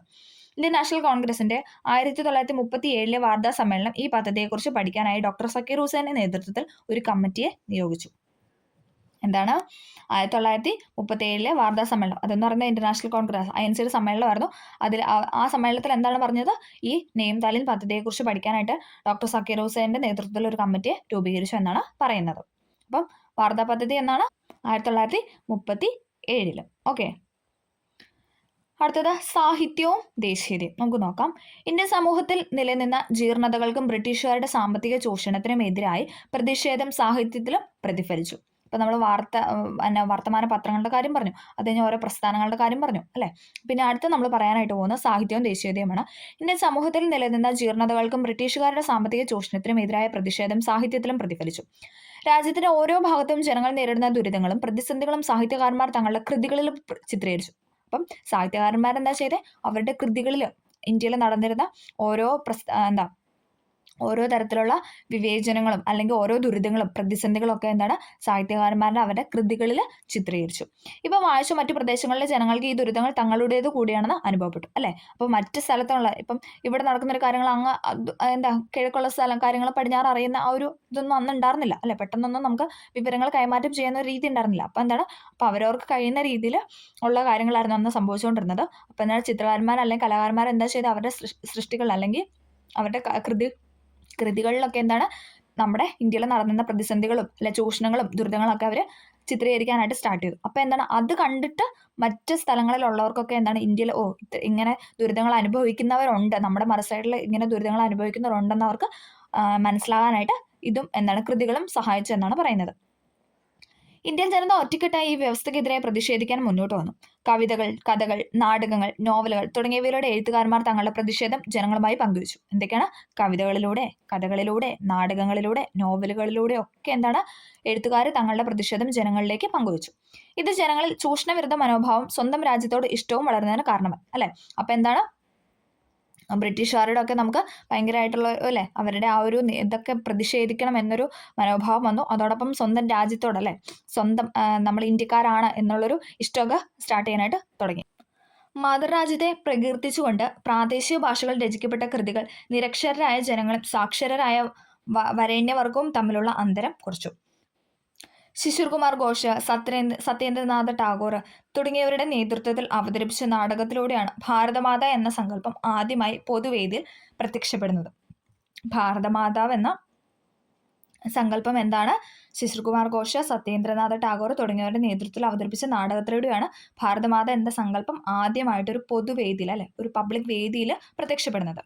തുടർന്ന് ബംഗാളി സാഹിത്യകാരനായ ബങ്കിം ചന്ദ്ര ചാറ്റർജി ഒരു പാശ്ചാത്യ സാഹിത്യ രൂപമായിരുന്ന നോവലിനെ ഇന്ത്യക്കാരുടെ ജീവിത യാഥാർത്ഥ്യങ്ങൾ ചിത്രീകരിക്കാനുള്ള മാധ്യമമാക്കി മാറ്റി. ബംഗാളിലെ കർഷകർ നടത്തിയ സന്യാസി കലാപം പ്രമേയമാക്കി അദ്ദേഹം രചിച്ചതാണ് ആനന്ദമഠം. ആനന്ദമഠം എന്ന കൃതി ആരുടെയാണ്? ബംഗാളി ഭാഷയിൽ ബങ്കിം ചന്ദ്ര ചാറ്റർജി രചിച്ചതാണ് ആനന്ദമഠം എന്ന നോവൽ. ഇതാണ് അദ്ദേഹത്തിൻ്റെ നോവലുകളിൽ ഏറ്റവും ശ്രദ്ധേയം. ആനന്ദമഠം എന്ന നോവലാണ് അദ്ദേഹത്തിൻ്റെ നോവലുകളിൽ ഏറ്റവും ശ്രദ്ധേയം അല്ലെ പ്രമേയം ഏറ്റവും ആളുകളിലേക്ക് എത്തിയത് എന്ന് പറയാൻ. ഓക്കെ, ഇതിലൂടെ ബംഗാളിലെ കർഷകരുടെ അവസ്ഥയും സമ്പന്നരും സാധാരണക്കാരും തമ്മിലുള്ള വ്യത്യാസവും ഇന്ത്യയിലെ ജനങ്ങളെ ആകെ ബോധ്യപ്പെടുത്താൻ അദ്ദേഹത്തിന് കഴിഞ്ഞു. അപ്പം ഈ ആനന്ദമഠം എന്ന കൃതിയിലൂടെ ബംഗാളിലെ കർഷകരുടെ അവസ്ഥയും അല്ലെ ആ ഒരു കർഷകർ അനുഭവിച്ചുകൊണ്ടിരുന്ന വേദനകളും യാതനകളും ഇന്ത്യയിലും മൊത്തം വ്യാപിക്കാനായിട്ട് തുടങ്ങി. അതോടൊപ്പം ഇന്ത്യയിലെ ജനങ്ങളെ ആകെ ഓരോ തരത്തിലുള്ള വിവേചനങ്ങൾ ഇവിടെ നടക്കുന്നു എന്ന് ബോധ്യപ്പെടാനായിട്ട് അതിലൂടെ കഴിഞ്ഞു. ഇതിൽ നിന്നാണ് വന്ദേമാതരം എന്ന ഗാനം എടുത്തിട്ടുള്ളത്. അപ്പൊ ആനന്ദമഠം ഇതൊക്കെ റിപ്പീറ്റഡ് ക്വസ്റ്റൻ അല്ലേ, ഞാൻ പറയേണ്ട ആവശ്യമില്ലല്ലോ. വന്ദേമാതരം എന്ന ഗാനം എടുത്തിട്ടുള്ളത് ആനന്ദമഠം, ബങ്കിം ചന്ദ്ര ചാറ്റർജിയുടെ ആനന്ദമഠം എന്ന കൃതിയിൽ നിന്നാണ്, എന്ന നോവലിൽ നിന്നാണ്. ഓക്കെ, ബംഗാളി നാടകകൃത്തായ ദീനബന്ധു മിത്ര രചിച്ച നീൽ ദർപ്പൺ, അതും ചോദിച്ചിട്ടുണ്ട്. നീൽ ദർപ്പൺ രചിച്ചത് ആരാണ്? ദീനബന്ധു. നീൽ ദർപ്പൺ രചിച്ചത് ദീനബന്ധു. ബംഗാളിലെ നീലം കർഷകർ അനുഭവിക്കുന്ന കൊടിയ ചൂഷണത്തെ ഹൃദയഹാരിയായി ചിത്രീകരിച്ചു. 100 കണക്കിന് വേദികളിൽ അരങ്ങേറിയ ഈ നാടകത്തെ വർദ്ധിച്ച ആവേശത്തോടെയാണ് ജനങ്ങൾ സ്വീകരിച്ചത്. നീൽ ദർപ്പണിൽ ചിത്രീകരിച്ച കർഷകരുടെ പ്രശ്നങ്ങൾ സുരേന്ദ്രനാഥ ബാനർജി സ്ഥാപിച്ച ഇന്ത്യൻ അസോസിയേഷൻ എന്ന ആദ്യകാല രാഷ്ട്രീയ പ്രസ്ഥാനം ഏറ്റെടുക്കുകയും ഇന്ത്യയിലെമ്പാടും പ്രചരിക്കുകയും ചെയ്തു. ഇന്ത്യയുടെ വിവിധ ഭാഗങ്ങളിലെ കർഷക കലാപങ്ങൾക്ക് ഈ നാടകം പ്രചോദനമായി. അപ്പം ബംഗാളി നാടകകൃത്തായ ദീനബന്ധു മിത്ര രചിച്ച നീൽ ദർപ്പൺ ബംഗാളിലെ നീലം കർഷകർ അനുഭവിക്കുന്ന കൊടിയ ചൂഷണത ഹൃദയഹാരിയായി ചിത്രീകരിച്ചു. 100 കണക്കിന് വേദികളിൽ അരങ്ങേറിയ ഈ നാടകത്തെ വർദ്ധിച്ച ആവേശത്തോടെയാണ് ജനങ്ങൾ സ്വീകരിച്ചത്. നീൽ ദർപ്പണിൽ ചിത്രീകരിച്ച കർഷകരുടെ പ്രശ്നങ്ങൾ സുരേന്ദ്രനാഥ ബാനർജി സ്ഥാപിച്ച ഇന്ത്യൻ അസോസിയേഷൻ അല്ലെ, സുരേന്ദ്രനാഥ ബാനർജിയാണ് ഇന്ത്യൻ അസോസിയേഷൻ സ്ഥാപിച്ചത്. അവിടെയുള്ള ആദ്യകാല രാഷ്ട്രീയ പ്രസ്ഥാനം ഏറ്റെടുക്കുകയും ഇന്ത്യയിലെമ്പാടും പ്രചരിപ്പിക്കുകയും ചെയ്തു. ഇന്ത്യയുടെ വിവിധ ഭാഗങ്ങളിലെ കർഷക കലാപങ്ങൾക്ക് ഈ നാടകം പ്രചോദനം ആയി എന്നാണ് പറയുന്നത്.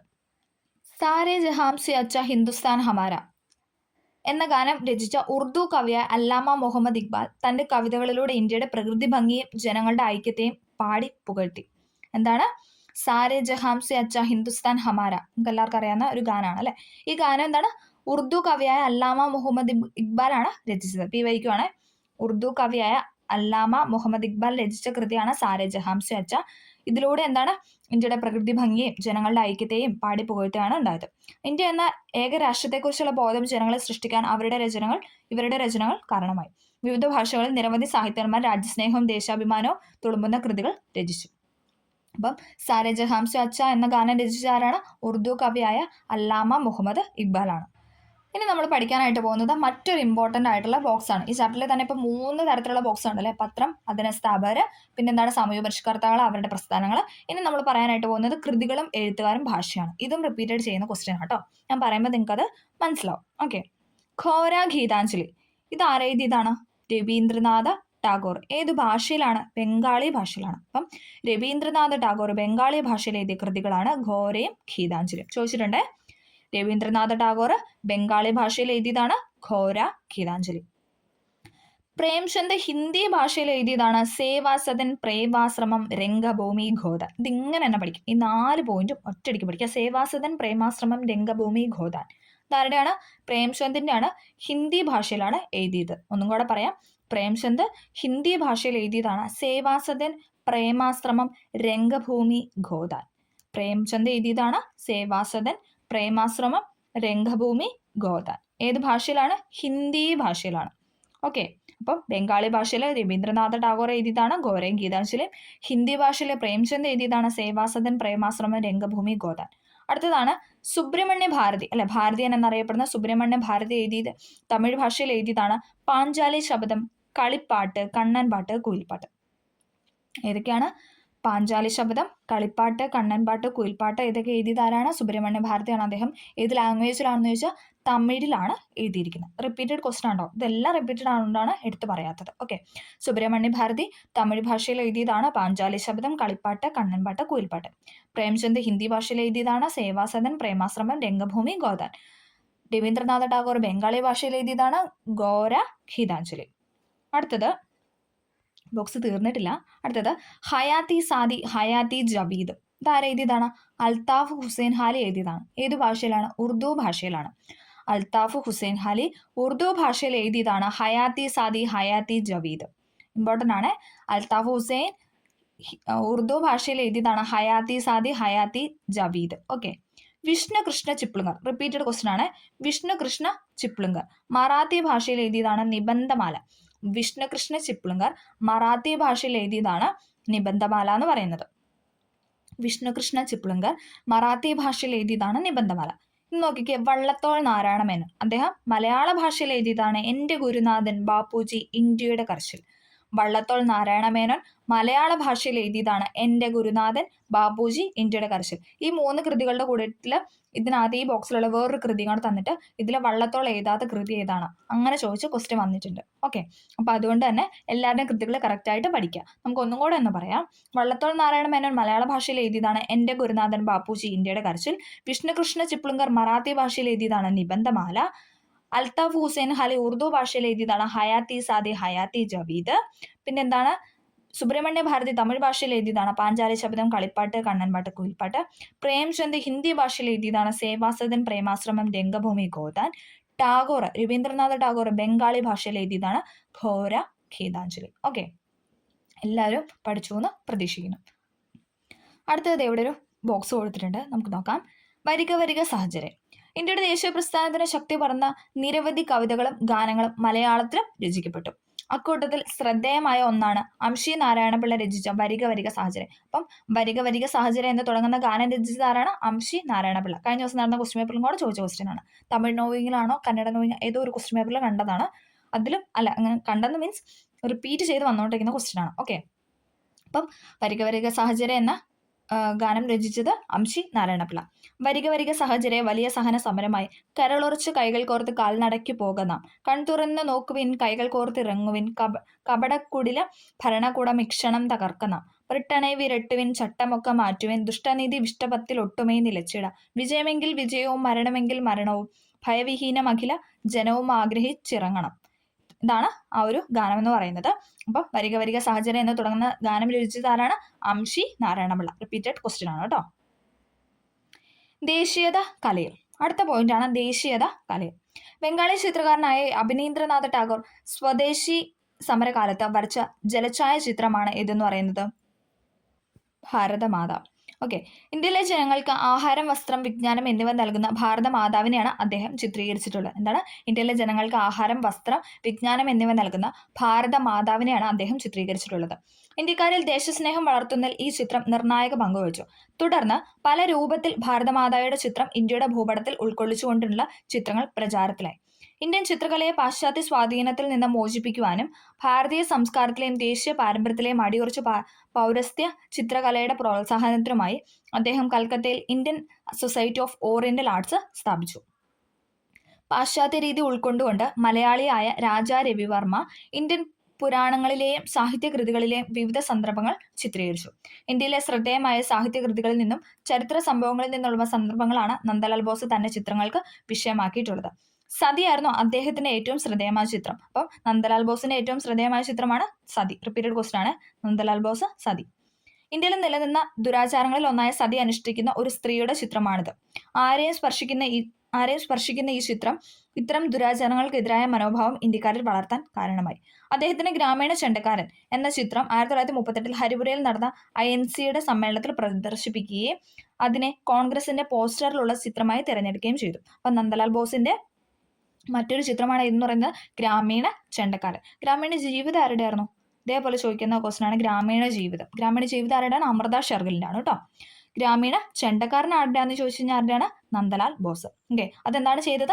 INC-യുടെ സമ്മേളനത്തിൽ പ്രദർശിപ്പിക്കുകയുണ്ടായി. അതിനെ തുടർന്ന് കോൺഗ്രസിന്റെ പോസ്റ്റർ ആയിട്ടുള്ള ചിത്രമായി അതിനെ തിരഞ്ഞെടുത്തു. ഗ്രാമീണ ചെണ്ടക്കാരനെ തിരഞ്ഞെടുത്തു. ഇന്ത്യയിലെ ഗ്രാമങ്ങളിലെ ജീവിത ദുരന്തങ്ങളാണ് വെളിച്ചം കുറഞ്ഞ വർണ്ണങ്ങളിൽ അമൃത ഷെർഗിൽ ചിത്രീകരിച്ചത്. ഇന്ത്യയിലെ ജീവിതത്തെയും സംസ്കാരത്തെയും ചിത്രീകരിച്ച അവരുടെ സൃഷ്ടികൾ ഇന്ത്യക്കാരുടെ മനസ്സിൽ ഒരൊറ്റ ഇന്ത്യയുടെ ചിത്രം വരച്ചു. അതാണ് ഏതെന്ന് പറയുന്നത് ഗ്രാമീണ ജീവിതം എന്ന് പറയുന്നത്. അപ്പം ഗ്രാമീണ ചെണ്ടക്കാരൻ, സതി, ഇതൊക്കെ ആരുടെയാണ്? നന്ദലാൽ ബോസിന്റെ. ഇനി എന്താണ്? ഗ്രാമീണ ജീവിതം ചോദിക്കുകയാണെങ്കിൽ ആരുടെയാണ്? അമൃത ഷെർഗിലിന്റെ. ഓക്കെ. ഇത് ഇവിടെ കൊടുത്തിട്ടുണ്ട്. ഗ്രാമീണ ചെണ്ടക്കാരൻ നന്ദലാൽ ബോസിന്റെ ചിത്രം, ഗ്രാമീണ ജീവിതം അമൃത ഷെർഗിലിന്റെ ചിത്രം, ഇതൊക്കെ ഇവിടെ കൊടുത്തിട്ടുണ്ട്. ചിത്രങ്ങൾ ശ്രദ്ധിച്ചല്ലോ. ഇന്ത്യൻ ജനതയിൽ ദേശീയ ഐക്യം വളർത്താൻ സഹായിക്കുന്ന ദേശീയ ചിഹ്നങ്ങളാണിവ. ഇതോടൊപ്പം രവീന്ദ്രനാഥ് ടാഗോർ രചിച്ച ദേശീയഗാനവും ദേശീയബോധം സൃഷ്ടിക്കാൻ സഹായകമായി. അല്ലെ, നമ്മുടെ ദേശീയഗാനമൊക്കെ ഇതിന് സഹായകമായി എന്നാണ് പറയുന്നത്. സ്വദേശി സമരകാലത്താണ് ആദ്യമായി ത്രിവർണ്ണ പതാകയ്ക്ക് രൂപം നൽകിയത്. ബ്രിട്ടീഷ് ഇന്ത്യയിലെ 8 പ്രവിശ്യകളെ പ്രതിനിധീകരിക്കുന്ന 8 താമരകളും ഇത് ചോദിച്ചിട്ടുണ്ട്, സ്റ്റേറ്റ്മെന്റ് ആയിട്ട് ചോദിച്ചിട്ടുണ്ട്. ബ്രിട്ടീഷ് ഇന്ത്യയിലെ 8 പ്രവിശ്യകളെ പ്രതിനിധീകരിക്കുന്ന 8 താമര, ഹിന്ദു മുസ്ലിം ഐക്യത്തിന് പ്രതീകമായ ഒരു അർദ്ധചന്ദ്രൻ, അല്ലെ, അതായത് അർദ്ധചന്ദ്രൻ. ഹിന്ദു മുസ്ലിമിന് ഐക്യത്തിന് വേണ്ടിയിട്ടുള്ളായിരുന്നു അർദ്ധചന്ദ്രനായിരുന്നു ആ പതാക. ഗാന്ധിജിയുടെ നേതൃത്വത്തിൽ ചർക്കയോടുകൂടി ദേശീയ പതാകയ്ക്ക് രൂപം നൽകി. പിന്നീട് എന്താണ്? ഗാന്ധിജിയുടെ നേതൃത്വത്തിൽ ചർക്കയുള്ള ഒരു പതാക രൂപം നൽകി. ഇന്ത്യൻ ജനതയുടെ സ്വാശ്രയത്വത്തിനെയും വിദേശാധിപത്യത്തിനെതിരായ പ്രതിഷേധത്തിന്റെ പ്രതീകമായിരുന്നു ചർക്ക. 1947 ഇന്നത്തെ ത്രിവർണ്ണ പതാക സ്വീകരിച്ചത്. നമ്മൾ പഠിച്ചിട്ടുണ്ടല്ലോ, 1947 എന്ന് പറഞ്ഞാൽ ഇന്നത്തെ നമ്മുടെ ഫ്ലാഗ് സ്വീകരിച്ചത്. സാരാനാഥിലെ അശോക സ്തംഭത്തിൽ നിന്ന് എടുത്ത ദേശീയ മുദ്രയെക്കുറിച്ച് മുൻ ക്ലാസ്സുകൾ പഠിച്ചിട്ടുണ്ടല്ലോ. ദേശീയ ഗീതങ്ങളും ചിത്രങ്ങളും ചിഹ്നങ്ങളും ഇന്ത്യയുടെ സ്വാതന്ത്ര്യ പ്രക്ഷോഭത്തിലുടനീളം ഉപയോഗിക്കപ്പെട്ടു. ഇത് ഇന്ത്യൻ ജനതയിൽ ദേശീയബോധം വളർത്തുന്നതിൽ നിർണായക പങ്കുവഹിച്ചു. ഇന്ത്യൻ ദേശീയത ആവിർഭവിച്ചത് 19-ാം നൂറ്റാണ്ടിലാണെങ്കിലും സ്വാതന്ത്ര്യത്തിന് വേണ്ടിയുള്ള ദേശീയ സമരം ആരംഭിക്കുന്നത് വളരെ മുൻപ് തന്നെ, അല്ലെ. 19-ാം നമ്മൾ ചാപ്റ്റർ സ്റ്റാർട്ട് ചെയ്യുമ്പോൾ പറഞ്ഞു 19-ാം നൂറ്റാണ്ടിലെ കാര്യങ്ങളാണ് നമ്മൾ. പക്ഷേ 19-ാം നൂറ്റാണ്ടിലെ കാര്യങ്ങൾ മാത്രമാണ് ഇതെന്ന് പറയുന്നത്. ഇനിയും ഉണ്ട്, പക്ഷെ അതിന് മുന്നേ തൊട്ട് എന്താണ് നമ്മുടെ ദേശീയതയ്ക്ക് വേണ്ടിയിട്ടുള്ള കാര്യങ്ങൾ സ്റ്റാർട്ട് ചെയ്തിരുന്നു. തങ്ങൾക്ക് പരമാധികാരമുള്ള രാജ്യത്ത് ഇന്ത്യയുടെ ആധുനികവൽക്കരണം നടപ്പിലാക്കാൻ അവർ ആഗ്രഹിച്ചു. സ്വാതന്ത്ര്യവും സമത്വവും പരമാധികാരവും നേടാനുള്ള ഇന്ത്യൻ ജനതയുടെ തീവ്രമായ ആഗ്രഹം സാഹിത്യം, കല, വിദ്യാഭ്യാസം, പത്രപ്രവർത്തനം, സാമൂഹിക പരിഷ്കരണം എന്നീ മേഖലകളിൽ പ്രതിഫലിച്ചു. അതൊക്കെയാണ് നമ്മൾ ഈ ചാപ്റ്ററിൽ പറഞ്ഞത്. എന്തൊക്കെയാണ്? കലയിലുള്ള കാര്യങ്ങൾ പറഞ്ഞു. പിന്നെന്താണ്? സാഹിത്യത്തിൽ നിന്ന് വന്ന കാര്യങ്ങൾ പറഞ്ഞു, വിദ്യാഭ്യാസം മൂലം വന്നു പറഞ്ഞു, പത്രപ്രവർത്തനം പറഞ്ഞു, സാമൂഹിക പരിഷ്കരണം, ഇതൊക്കെ നമ്മൾ പറഞ്ഞു. ഇത് ഇന്ത്യൻ ദേശീയതയ്ക്ക് ഉണർവേകി. ഇതെന്താണ്? ഇന്ത്യൻ ദേശീയതയ്ക്ക് ഉണർവേകി. നോക്കിക്കേ, നമ്മുടെ ദേശീയ പതാകയും ദേശീയ മുദ്രയുമാണ് ഇവിടെ കൊടുത്തിരിക്കുന്നത്. അടുത്തൊരു ബോക്സ് മാഡം കാമയും ത്രിവർണ്ണ പതാകയും. മാഡം ഭിക്കാജി കാമയും ത്രിവർണ്ണ പതാകയും. ഇന്ത്യൻ സ്വാതന്ത്ര്യ പ്രസ്ഥാനത്തിന് നേതൃത്വം നൽകിയ ധീര വനിതകളിൽ ഒരാളായിരുന്നു മാഡം ഭിക്കാജി കാമ. ഇന്ത്യൻ സ്വാതന്ത്ര്യ പ്രസ്ഥാനത്തിന് നേതൃത്വം നൽകിയ ധീര വനിതകളിൽ ഒരാളാണ് മാഡം ഭിക്കാജി കാമ. ഒരു അന്താരാഷ്ട്ര വേദിയിൽ ഇന്ത്യയുടെ ത്രിവർണ്ണ പതാക ആദ്യമായി ഉയർത്തിയത് ആരായിരുന്നു? മാഡം ഭിക്കാജി കാമയായിരുന്നു. എവിടെയായിരുന്നു അത്? 1907 ജർമ്മനിയിലെ സ്റ്റട്ട്ഗർട്ടിൽ വെച്ച് നടന്ന രണ്ടാം ഇന്റർനാഷണൽ സമ്മേളനത്തിലാണ് മാഡം ഭിക്കാജി കാമ ത്രിവർണ്ണ പതാക ഉയർത്തിയത്. ഇന്ത്യൻ സ്വാതന്ത്ര്യ പ്രസ്ഥാനത്തിന് നേതൃത്വം നൽകിയ ധീര വനിതകളിൽ ഒരു വ്യക്തിയായിരുന്നു ആരെന്ന് പറയുന്നത് മാഡം ഭിക്കാജി കാമ. ഒരു അന്താരാഷ്ട്ര വേദിയിൽ ഇന്ത്യയുടെ ത്രിവർണ്ണ പതാക, അതായത് ഇന്ന് കാണുന്ന ഇന്ത്യയുടെ ഫ്ലാഗ് ആദ്യമായിട്ട് ഉയർത്തിയത് ആരാണ്? മാഡം ഭിക്കാജി കാമയാണ്. 1907 ജർമ്മനിയിലെ സ്റ്റട്ട്ഗർട്ടിൽ വെച്ച് നടന്ന രണ്ടാം ഇന്റർനാഷണൽ സമ്മേളനത്തിലാണ് ത്രിവർണ്ണ പതാക ഉയർത്തിയത്. ചോദിച്ചിട്ടുണ്ട് 1907 ജർമ്മനിയിലെ സ്റ്റട്ട്ഗർട്ടിൽ. അപ്പം നമ്മളിതേ ഈ ചാപ്റ്ററിൻ്റെ ഏറ്റവും ലാസ്റ്റ് പോയിന്റിലോട്ട് എത്തി. നമ്മൾ ഇത്രയും കാര്യങ്ങളാണ് ഈ ചാപ്റ്ററിൽ നിന്ന് പഠിച്ചത്. എന്തൊക്കെയാണ്? സംസ്കാരവും ദേശീയതയും. എനിക്കറിയാം ഈ വീഡിയോ കുറച്ച് ലെങ്തായി പോയിട്ടുണ്ട്. ഒറ്റ ആ ഒരു ഫ്ലോയിൽ തന്നെ പഠിക്കാനുള്ള കാര്യമായതുകൊണ്ടാണ് നമ്മളത് പാർട്ടായിട്ട് ചെയ്യാത്തത്. കാരണം എന്താണ്, എല്ലാം അറിയാവുന്ന പോയിന്റ്സ് തന്നെയാണ്, പക്ഷെ മാറിപ്പോകാനുള്ള ചാൻസസ് ഉള്ള കാര്യങ്ങളൊക്കെ ആയിരുന്നു അല്ലേ. അപ്പോൾ അത് ഒറ്റ ഫ്ലോയിൽ തന്നെ പഠിക്കാൻ വേണ്ടിയിട്ടാണ് ലെങ്തായിട്ട് വീഡിയോ ചെയ്തത്. എല്ലാവരും ഫുള്ളായിട്ട് തന്നെ വീഡിയോ കാണുക. ഓക്കെ, സംസ്കാരവും ദേശീയതയും. നമ്മളതായിരുന്നു ചാപ്റ്ററിൻ്റെ പേര് തന്നെ അതാണ്, സംസ്കാരവും ദേശീയതയും. നമ്മൾ എന്തൊക്കെയാണ് പഠിച്ചത്? സാമൂഹിക പരിഷ്കരണ പ്രസ്ഥാനങ്ങളല്ലേ, ഇന്ത്യൻ സമൂഹത്തിൽ നിലനിന്ന അനാചാരങ്ങളെയും അന്ധവിശ്വാസങ്ങളെയും എതിർത്തു ഇന്ത്യയുടെ ആധുനികവൽക്കരണത്തിന് നിലകൊണ്ടു. പിന്നെ നമ്മൾ പത്രങ്ങളെ പറ്റി പറഞ്ഞല്ലേ, പത്രങ്ങളും പത്രത്തിൻ്റെ സ്ഥാപനങ്ങളൊക്കെ സ്ഥാപകർ നമ്മൾ പറഞ്ഞു. ബ്രിട്ടീഷ് ഭരണത്തിന് ചൂഷണ സ്വഭാവം ഇന്ത്യയിൽ എമ്പാടും പ്രചരിപ്പിക്കാൻ വേണ്ടിയിട്ടാണ് പത്രങ്ങൾ സഹായിച്ചതെന്ന് പറഞ്ഞു. അടുത്ത നമ്മൾ വിദ്യാഭ്യാസം പറഞ്ഞ അല്ലേ, വിദേശ ഭരണത്തെ നേരിടാൻ വേണ്ടിയിട്ട് അല്ലേ, അതായത് ബ്രിട്ടീഷുകാരുടെ ചൂഷണമൊക്കെ നേരിടാൻ വേണ്ടിയിട്ട് എന്താണ് തദ്ദേശീയമായ വിദ്യാഭ്യാസ സമ്പ്രദായത്തിന് ഓരോരോ സമ്പ്രദായത്തിന് നമ്മൾ രൂപം നൽകി. അതാണ് നമ്മൾ പറഞ്ഞത്. പിന്നെ എന്താണ്, സാഹിത്യ മേഖലയിലെ കാര്യം പറഞ്ഞു. വിവിധ രംഗങ്ങളിൽ ഇന്ത്യക്കാർ അനുഭവിച്ച ദുരിതങ്ങൾ പ്രമേയമാക്കി ദേശസ്നേഹം തുളുമ്പുന്ന കൃതികൾ രചിച്ചു അല്ലേ, സാഹിത്യകാരൻ എന്താണ് കൃതികൾ രചിച്ചു. പിന്നെ നമ്മൾ പറഞ്ഞ കലകളെ പറ്റിയാണ്. ഇന്ത്യൻ സമൂഹത്തിന്റെ അവസ്ഥ ചിത്രീകരിച്ച് ഇന്ത്യ ആകെ ഒന്നായി കൊണ്ടുകൊണ്ടുള്ള ചിത്രങ്ങൾ വരച്ചല്ലേ, അവരുടെ ആ ഒരു രീതിയിൽ മനസ്സിൽ നിന്നൊന്ന് ചിത്രങ്ങൾ വരച്ചല്ലേ, ദുരിതങ്ങൾ ഇന്ത്യയിൽ അനുഭവിച്ചിരുന്ന ദുരിതങ്ങൾ കാണിക്കാനായിട്ട് ചിത്രങ്ങൾ വരച്ച് കലാകാരന്മാരെ സഹായിച്ചു. അപ്പോൾ നമ്മൾ ഇത്രയും കാര്യങ്ങളാണ് ഈ ചാപ്റ്ററിൽ പറഞ്ഞ്. ഇതിനകത്ത് ഒരു സെൻറ്റൻസ് പോലും നമുക്ക് കളയാനായിട്ട് പറ്റത്തില്ല. കാരണം എന്താണ്, റിപ്പീറ്റ് ചെയ്ത് സ്റ്റേറ്റ്മെൻ്റ് ആയിട്ട് നമുക്ക് ചോദിക്കുന്ന ക്വസ്റ്റ്യൻസ് ആണ്. ഓക്കെ, അപ്പം എന്താണ്, കഴിഞ്ഞ ദിവസങ്ങളിലൊക്കെ നമ്മൾ കുറേ ക്വസ്റ്റ്യൻ പേപ്പർ ഡിസ്കസ് ചെയ്തു. അതിനകത്തൊക്കെ അല്ലേ, അതിൽ കണ്ട കാര്യങ്ങൾ തന്നെയാണ് ഈ ചാപ്റ്ററിലുള്ളത്. അതുകൊണ്ടാണ് പെട്ടെന്ന് തന്നെ ഈ ചാപ്റ്റർ നമ്മൾ അപ്ലോഡ് ചെയ്തത്. പ്രിലിംസിനായാലും മെയിൻസിനായാലും ഒക്കെ ഉപകാരപ്പെടുന്ന ഒരു ചാപ്റ്ററാണ്. എല്ലാവരും പഠിക്കണം. ഓക്കെ, എല്ലാവർക്കും നന്നായിട്ട് ഇത് ക്ലിയർ ആയി എന്ന് പ്രതീക്ഷിക്കുന്നു. നിങ്ങൾ ക്ലിയർ ആയെങ്കിൽ എന്താണ്, ഒന്ന് ലൈക്ക് ചെയ്യുക. അതോടൊപ്പം എന്താണ്, എന്തെങ്കിലും കാര്യങ്ങൾ ഡൗട്ട് ഉണ്ടെങ്കിൽ അത് കമൻ്റായിട്ട് രേഖപ്പെടുത്തുക. പിന്നെ എന്താണ്, ചാനൽ സബ്സ്ക്രൈബ് ചെയ്യുകയും കൂടെ ചെയ്യുക. അപ്പോൾ ഓക്കെ, താങ്ക്